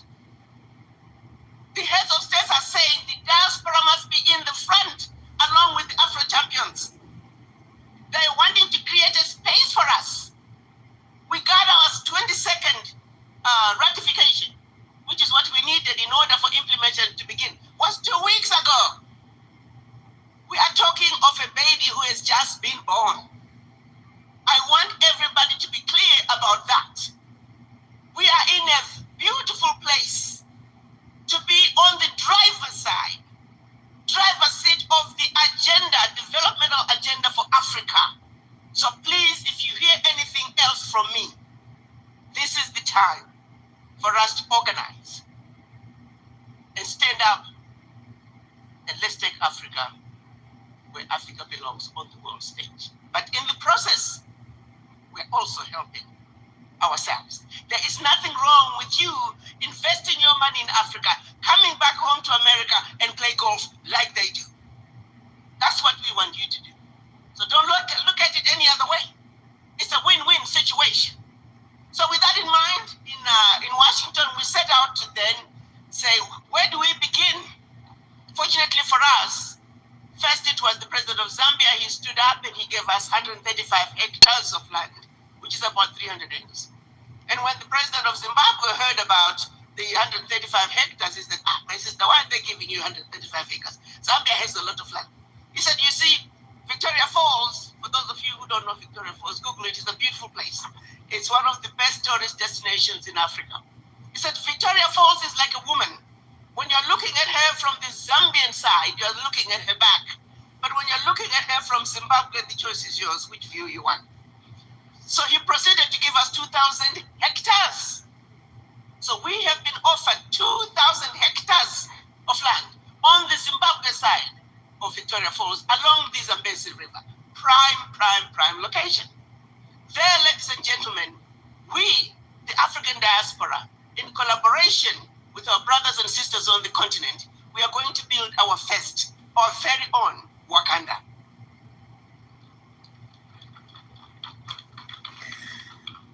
They're not clapping because they don't believe her, just like they shouldn't believe her. The first Wakanda. What is the progress at, lady?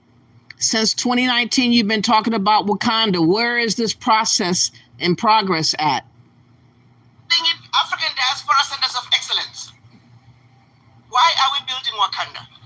Money alone is not enough to bring change, sustainable change that Africa needs. Capacity building is where it is at. Most of you may not realize that Africa today needs 1.2 million doctors. If all the diaspora, continental Africans and African American doctors were to go home to Africa today, we're only going to meet about 30% of the need. Many heads of states thought building new hospitals, renovating old ones, was the way to address the issues of healthcare. Guess what? Most of those wards, half of them are empty because there are no doctors. I like to talk about my husband's country, my own country, Ghana. There are more Ghanaian doctors in New York City alone than in the entire country of Ghana.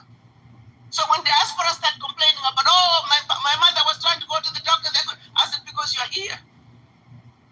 So our reality is, capacity is what Africa needs. And where is that capacity? It's in the diaspora, thanks to the brain drain. At every level, every sector, the capacity Africa needs is in the diaspora, not on the continent. $7 billion. When she says diaspora, she means Black Americans, y'all. Peep game. Being spent every year paying salaries to expatriates going to Africa to provide services. And when I ask, why is it that you never get diaspora to fill some of those jobs? They say, Ambassador, where are they? back to the database. At every level, we are losing out because we are scattered. So in Wakanda, there will be a 1,000-bed teaching hospital to train all the capacity that Africa needs. There will be one Wakanda village in each region, which will be a developmental hub for the region. So for every hospital built, there will be supporting hospitals. Also, we will have a university with technical colleges to train again all the capacity Africa needs. Agricultural farm and an agricultural college, hotels for hospitality, a continent with some of the best tourist destinations. We're only realizing about 4% of the tourism dollars in the world. Agriculture for a continent with over 65% of the arable land in the world, we are importing food. I am embarrassed to say that. Africa should be and will be the breadbasket of the world. In addition, in our Wakanda, we're also going to have a pharmaceutical manufacturing. Most of you are also not aware that most of the sub-Saharan African countries, drugs going into those countries, close to 50% have zero bioavailability. That means they are not medication. They are chalk, in some cases, poisonous substances. Millions of people are dying every year thinking they're taking blood pressure medicines, diabetic medicines, antibiotics, when they're taking poison. Those are murderers, outside murderers coming in. Millions of them every day. And nobody is held accountable. We have got to stop that. We must manufacture our own drugs. And of course, there will be a power plant, infrastructure, housing, support the development. It's going to be a very modern city with roads that are ready for self-driving cars, monorails for easy transport around the village. It's going to be how Africa should be. We will build the Africa that we want. For everything that's happening in Wakanda, there's going to be downstream development. You can picture this. A team of healthcare workers whose job is to do nothing but to make sure 15, 20 years from now, access to healthcare is a thing of the past. Educators who are saying 15, 20 years from now, access to healthcare is a thing of the past. Access to power is a thing of the past. Access to water is a thing of the past. We have teams from the diaspora working on the various sectors. Can we not do that, guys? Absolutely, yes we can. And all we gotta do is organize, because the brains that we need are endless in the diaspora. Then the question becomes, Ambassador, how are we going to fund this? I said, that's easy. Look at 50 million black people in this country. 41 African Americans and about 9 million continental Africans. Again, she's assuming that we're giving up our sovereignty of mind and thought. Like, who is this woman to say that, oh, we got 50 million? No, you don't. She's not considering what we decide, what we want. She's not even thinking about that. She's like, you're going to do this and you're going to do that. She's a very dominating dictator type of individual who wants to rule with an iron fist and tell us what the fuck we're supposed to be doing as a fraudster, though. She is trying to like pimp motherfuckers right here. Listen to this. This is about to get crazy. If I just get 1 million of those to put aside $1,000 a year, that's $1 billion. Can we not do that? If I listen to her. Just get this money and get this money. What about the Africans getting money? Talking about the diaspora. What's wrong with the Africans getting money? Hold on, let me get that again. This won't. Hold on. Why aren't you working?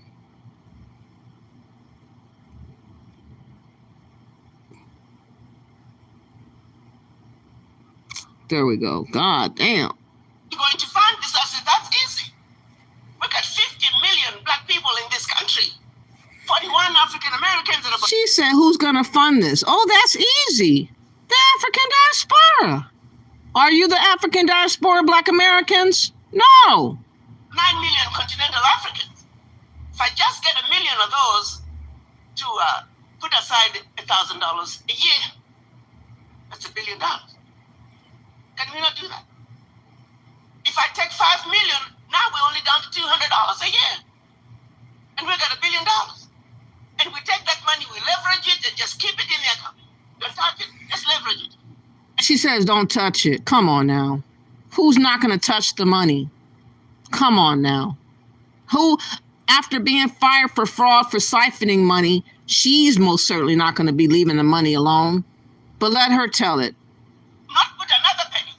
We can get $1 billion every year out of that money to build Wakanda. Can we not do that?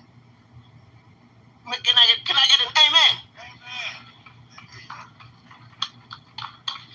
We can do this. We want the NGOs out of our countries. We want no more aid. Aid is killing us. We don't need aid because we are very capable of taking care of ourselves. Especially you, us, diaspora, to whom much is given, much is expected. We can do this. We live in this wonderful, great country. When my last conversation with Chairman Zuma, she said to me, my sister, if sustainable development is going to come to Africa, it's going to be brought by the diaspora, but not just any diaspora, the diaspora in America. Bingo. That's exactly what I want you guys to know, that she's putting all this on us to have to deal with. And again, it's a lie. There ain't no Wakanda coming. There is debt, though, that's been all over the place in Africa.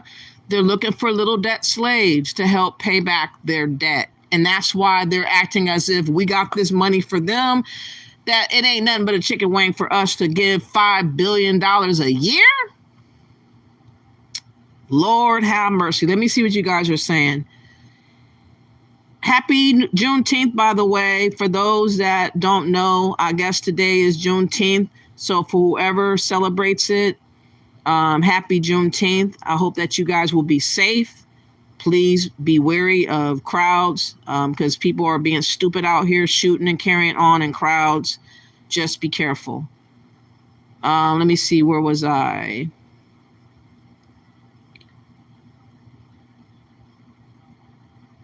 Alexa says it's going to still be a large group of Black Americans with extra money and investments sending money online without seeing proof. Exactly, Alexis. They're just going to go off of face value. I'm not going to report it right now unless one day she pops up and they try to make a law with us having to pay money towards Africa or changing our identity somehow. Then that's when I'm going to look up, because I can't do this by myself, y'all. It's not fair. Like I've been very proactive before things hit the fan because I felt in my spirit that something wasn't right. And so I acted, and I felt kind of jittery and anxious back in 2021 when everybody was talking about our identity and people were saying we're African. And that's what kind of triggered me. That's what got me to thinking. And the fact that I found out she was fired for fraud, and then seeing how all the other so-called leaders were acting around her and how people have been praising her, it triggered me as well to write about her. And I wrote about the Black Caucus and told them off. In other words, I didn't write them and say pleasant stuff to the Black Caucus. I told them about themselves.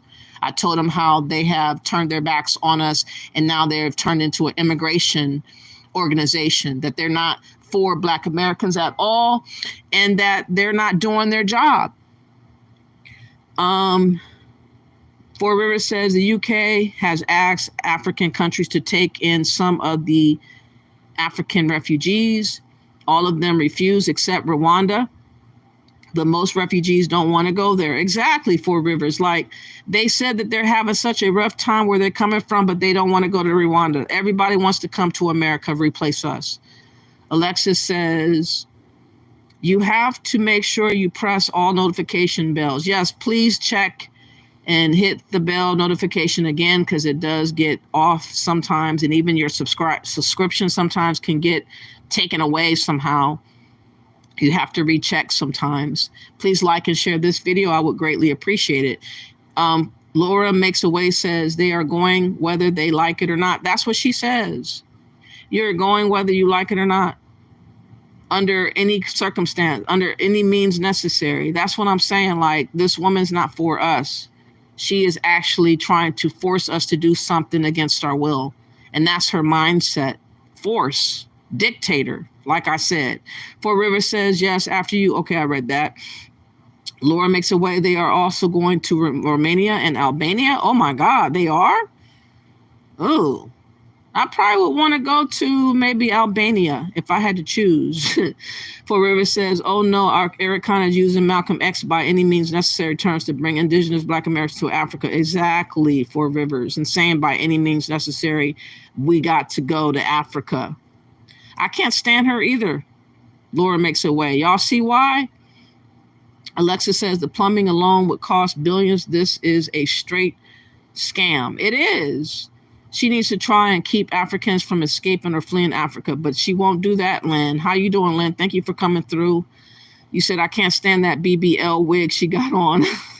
Alexis. Oh, look at that monster sitting next to her. What monster? You talking about the African guy? I don't celebrate it as a holiday, but I'm very glad that those people that didn't know slavery was over eventually found out. Yeah, that sucked. I don't celebrate it either, but it is a day to recognize the ones that did find out about it. Laura Makes a Way says, and it has nothing to do with colonization.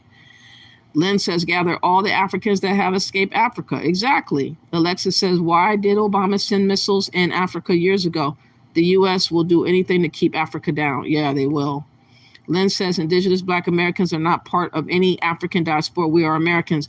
They're forcing it on us, Lynn. And I'm saying that we should fight back and say we're not a part of no damn diaspora. Stop likening us to that. That is, you are speaking to Africans. You are speaking to the so-called people that have left Africa. You're not speaking to indigenous Black Americans.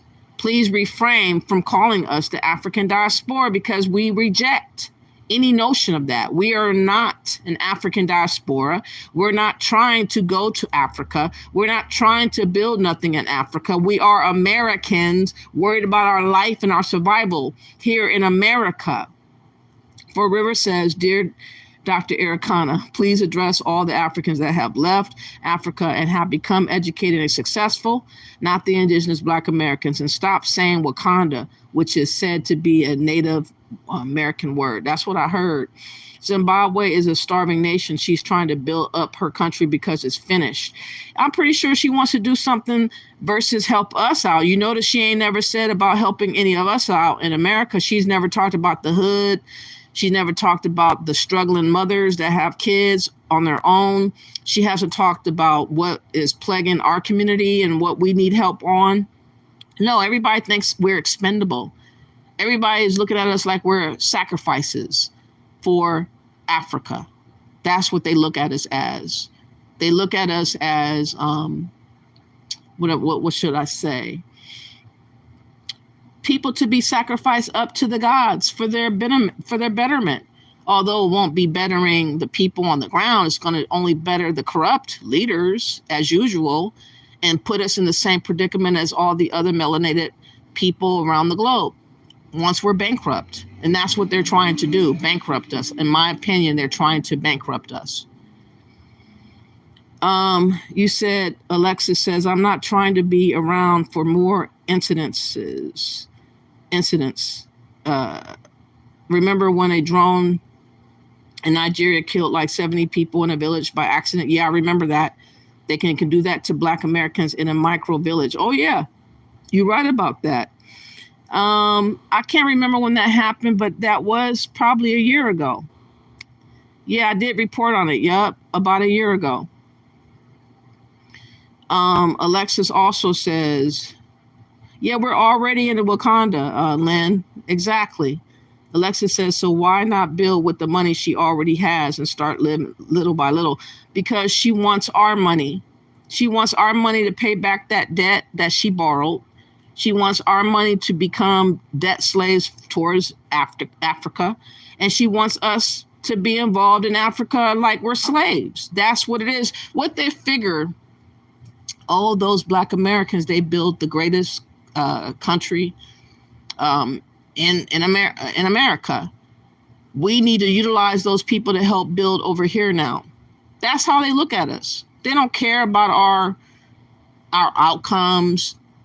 They don't care if we don't care to even deal with them. They want to do it by force and trickery. That's what they're doing. Yeah, listen to all the lies I said.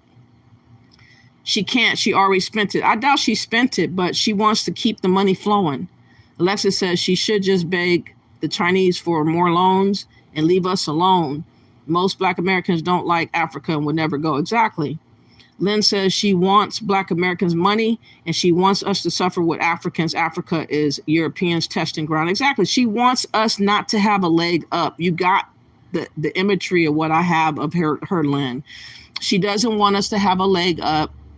She's not too fond of us having a birthright. She's not too fond of us calling ourselves and considering ourselves Americans. These things she wants to work around. So calling us the diaspora and forcing that term onto us and applying an executive order, she thinks somehow that remedies us being considered African, but we still are rejecting this notion that we are American, and we're not trying to change for nobody. It's simple and plain. TT says, madam, you are not serious and you do not get the point. What point are you making? You haven't even made a point. Alexa says, this is Juliet Black X 100 times worse. Yes, it is. She's definitely much, much worse. TTT, you made no sense. Lynn says she wants 1 million indigenous Black Americans to give her $1,000 a year. It's all about the money. We are not an African diaspora. Facts, Lynn. TT doesn't get that part. TT must be one of those dumb birds that are goofies for Pan-Africans. For River says, yes, and smart indigenous Black Americans should see how special they are. Anytime Africa wants to cosplay, use their Wakanda name, etc., that should tell you who's looking up to who. Unfortunately, that is the truth, but I wish that they would just look to themselves and figure out what they need to do and stop trying to scapegoat us all the damn time. Laura Makes a Way says Europeans could care less about Africa. Africa is a strange place. The only reason why they're paying attention is because they are being invaded. Oh, yeah. Yup. Welcome to the chat room, to everybody listening and those that's in the clouds. If you want to, please comment into the comment section so I can see what you guys feel about what I'm saying and what I'm showing. If you enjoy any of this information, please like, share, and subscribe to my channel. I would greatly appreciate that. Alexis says anybody who never had $1 billion before will splurge one way or the other for a day, a week, or a month straight. Exactly. Lynn says we need to stop these scammers from putting our names in their mouth. That's what I'm saying, Lynn. Yes, bingo. Arikana said it. The diaspora in America, she better be talking to the African immigrants in America. That's what I'm saying, for Rivers, but she's not. To be honest, she's not even talking about Africans at all. She's talking about us specifically. Alexa says, damn, it's Juneteenth this year, going by fast. It is. Lynn says, she said, we live in the wonder country, aka the United States of America. The U.S. is our homeland. We don't have a country in Africa. I wouldn't give a penny towards Africa. Facts, Lynn. The most recent drone was northern Nigeria and Kaduna, December 5th, 2023. Yeah, I remember it. Yup. Now that you say that. Yup. And is someone who popped in and out. We get them sometimes. It's okay. I don't care if people have their own opinion. I just wish they would make sense when they do say stuff, because saying something without saying what I said wrong in your mind, you're not making a point. You're just babbling. But let me get to this other video now. I was looking for this other video to tie this all together in a nice, neat bow. Because as I told y'all before, she's been there since the beginning of this year return. This ADDI, right after she was fired, came to light, came to be, was created right when conveniently the year return came. They're all in cahoots. They were all in cahoots to get our money. They got $1.9 billion, And what did we get? Looking at some dirty ass drones. That's it. And some spicy goat meat and fufu. The fuck? Anyways, let's listen to this.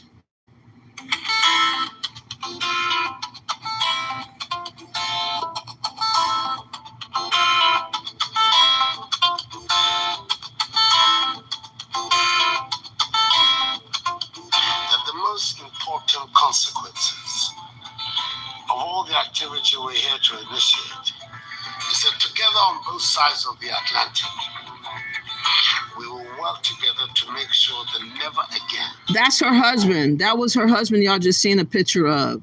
Let me show that again. That was her husband. Of all the activity we're here to initiate is that together on both sides of the Atlantic, we will work together to make sure that never That's her husband. will we allow a handful of people with superior technology to walk into Africa, seize our peoples, and sell them into slavery.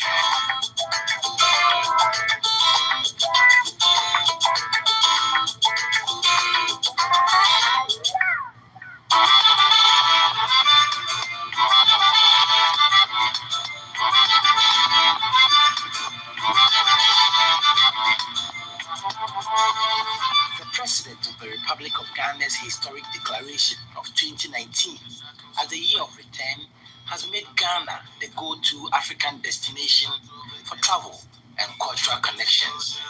The country has seen the influx of many people of African descent returning to Ghana after the declaration. Many notable figures across the globe have since visited Ghana and are desirous of investing in the country. The Wakanda City of Return is a response to what became known as the Year of Return. In 2019, His Excellency President Akufo-Addo declared the year as a Year of Return to commemorate 400 years of African resilience, to celebrate our strength, and also to make a bold statement to the world that Africa is still united, Africa is still kicking, and Africa can solve its own problem. The president invited home our brothers from the diaspora, and then Ghana saw something that has never been seen before. They moved here in bulk. And out of that came the idea that Ghana as a country needs to do something monumental to celebrate our brothers and sisters who have been away for so long. Look at all our leaders going to Ghana. That lady with the fro, I forgot her name, but she is supposed to be somebody big in the Black Caucus or NAACP, one of them. They all went to the year return. They all co-signed for the year return. They all were all in on it. And I believe that it was initiated by Dr. Arikana alongside of the President Addo because of this ADDI and everything else, talking about Wakanda City and everything. They all are in on it.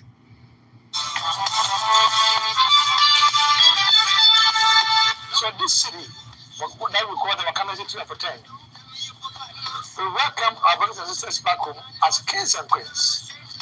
The brothers and sisters of the formerly enslaved, children of the formerly enslaved, will come home as kings and queens. Africa has opened its doors. Ghana has opened its doors. The president, His Excellency, has opened his arms to welcome our brothers and sisters from the diaspora and then also to honor them with this city. So the city of return, as people call it, is also known as the Wakanda City of Return. It's an initiative by Her Excellency Ambassador Arikana, the founder and president of African Diaspora. I told y'all she initiated it. Bingo. I told y'all she's been in on everything. And she's trying to bankrupt us. I told y'all. Listen to this again. Come on now. Of the formerly enslaved, children of the formerly enslaved, will come home as kings and queens. Africa has opened its doors. Ghana has opened its doors. The President, His Excellency, has opened his arms to welcome our brothers and sisters from the diaspora and then also to honor them with this city. So the city of return, as people call it, is also known as the Wakanda City of Return.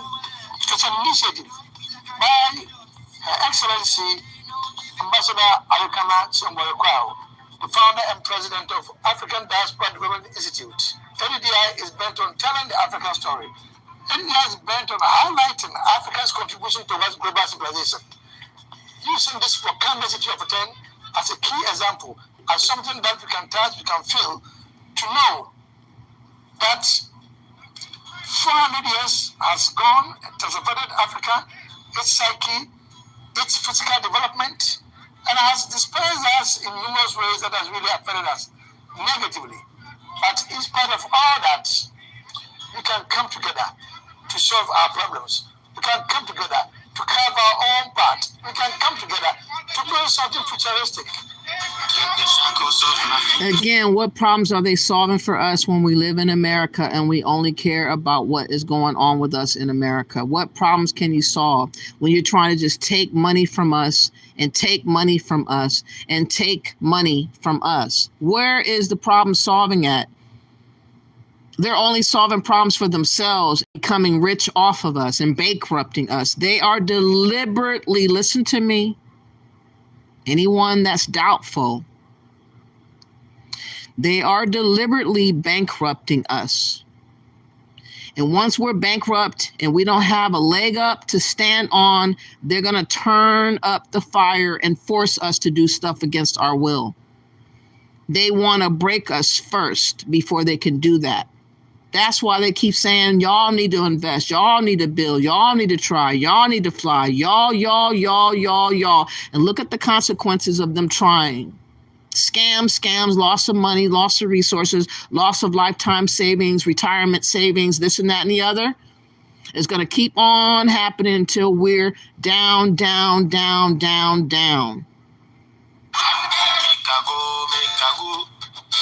a battle with the beast.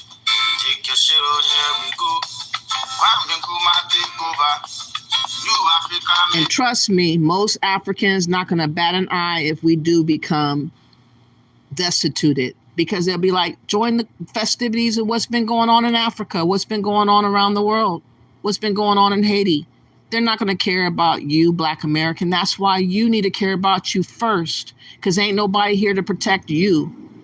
They're here to take from you and leave you with absolutely nothing.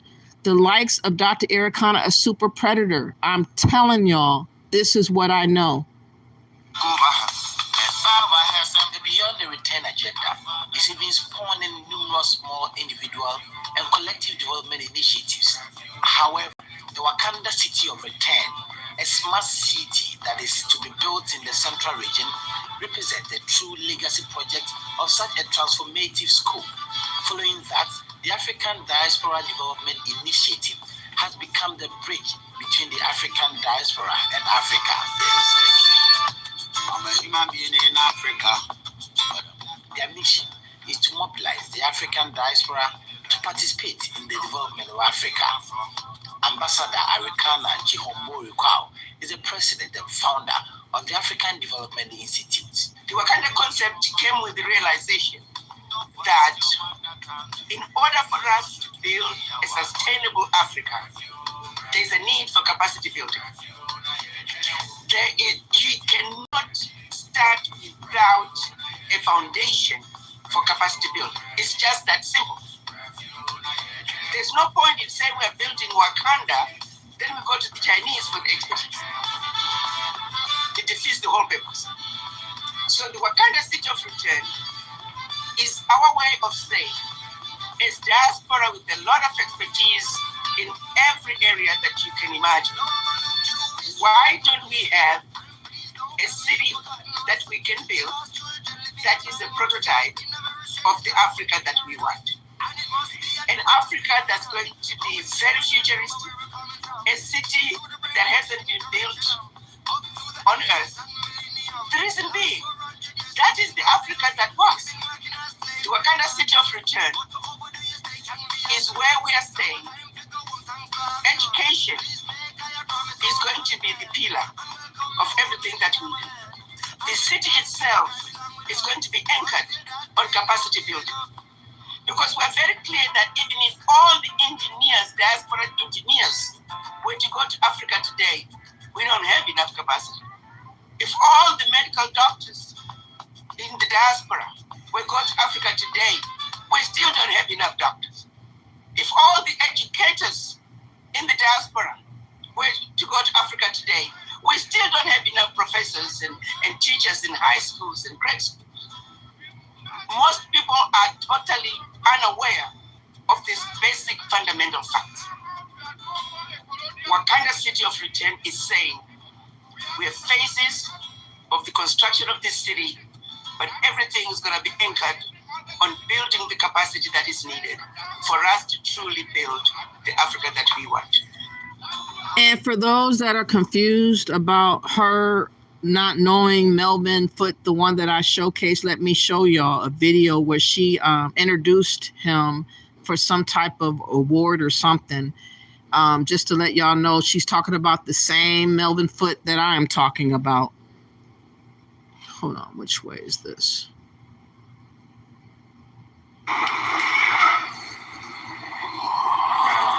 And the gentleman, the person that's going to present the award to Brother Foote is the African Union Ambassador. Are they here? Are they here? She's here? Yes, Sister Sarah? Please tell me how you say your name, because I'd love to give you the same kind of introduction too.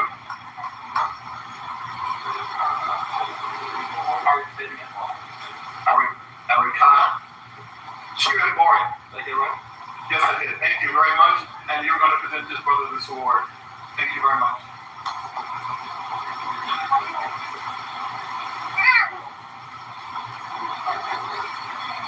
We're wonderful brothers to jump around that.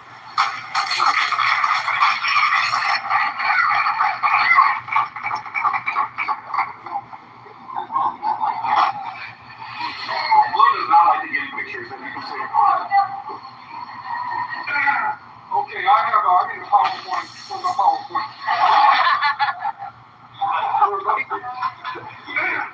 No, I just want to say I'm deeply honored, humble, appreciative. I like Will. Will is one of my heroes. I think the world of him. I think that his view of how we ought to move forward is a very positive one, and very strong for the diaspora. And I'm really deeply honored by it. I'm a worker bee. I don't see myself as an honoree. I told Will when he said, you're going to honor you, I said, gee whiz, I never see myself as an honor. I'm the one who's giving out honors, not the one who's receiving them. But again, that was Melvin Foote. That wasn't much of an introduction by Dr. Arikana. It was kind of rude to me. All she says, my brother, and walked off. When she's given an introduction, they take 4 or 5 minutes to introduce her.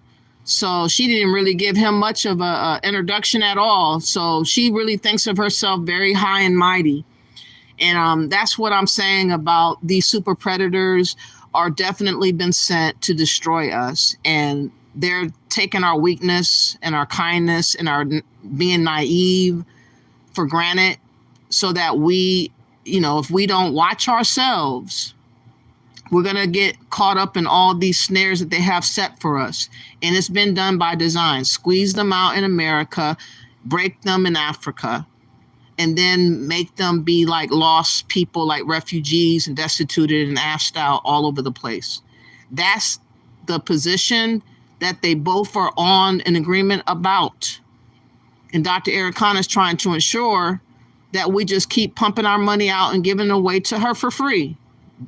Since 2019, she hasn't shown nothing that resembles any building of Wakanda or any other project. She just says, oh yeah, we working on this. Yes, we working on that.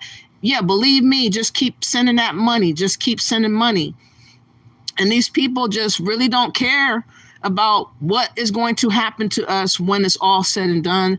That's why I have come to try to tell y'all about this dangerous woman. Dr. Arikana is not for us. She's against us. And I want to do a part 2 for this video because there's a lot more that I should say. but my battery is getting low again for some strange reason. I might come back today. I might just let my phone charge up and come back. But I really want y'all to like and share this video. Please subscribe to my channel, and I'm going to see what you guys are saying in the chat room real quick, and then I'm going to go before my phone dies. But I really appreciate everybody for listening. I pray that people are getting my message. I pray that you guys are finally understanding. I know a lot of people still are going to give her the benefit of the doubt because they worship Africans.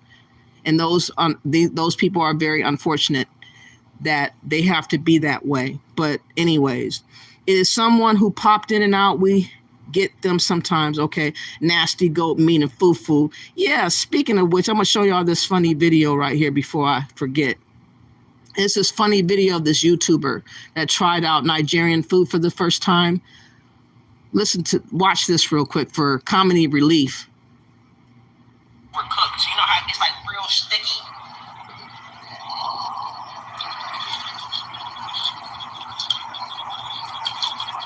Kind of tastes like rice a little bit. So I'm not going to lie to y'all. Looking at it, it kind of looks like low-grade mystery meat.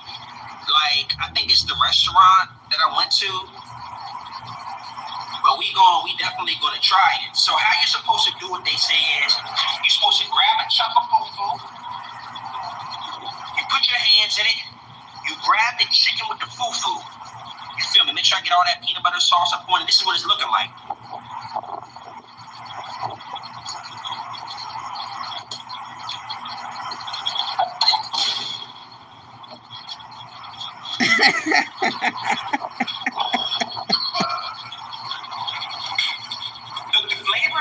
The flavor of the peanut butter chicken, like I said.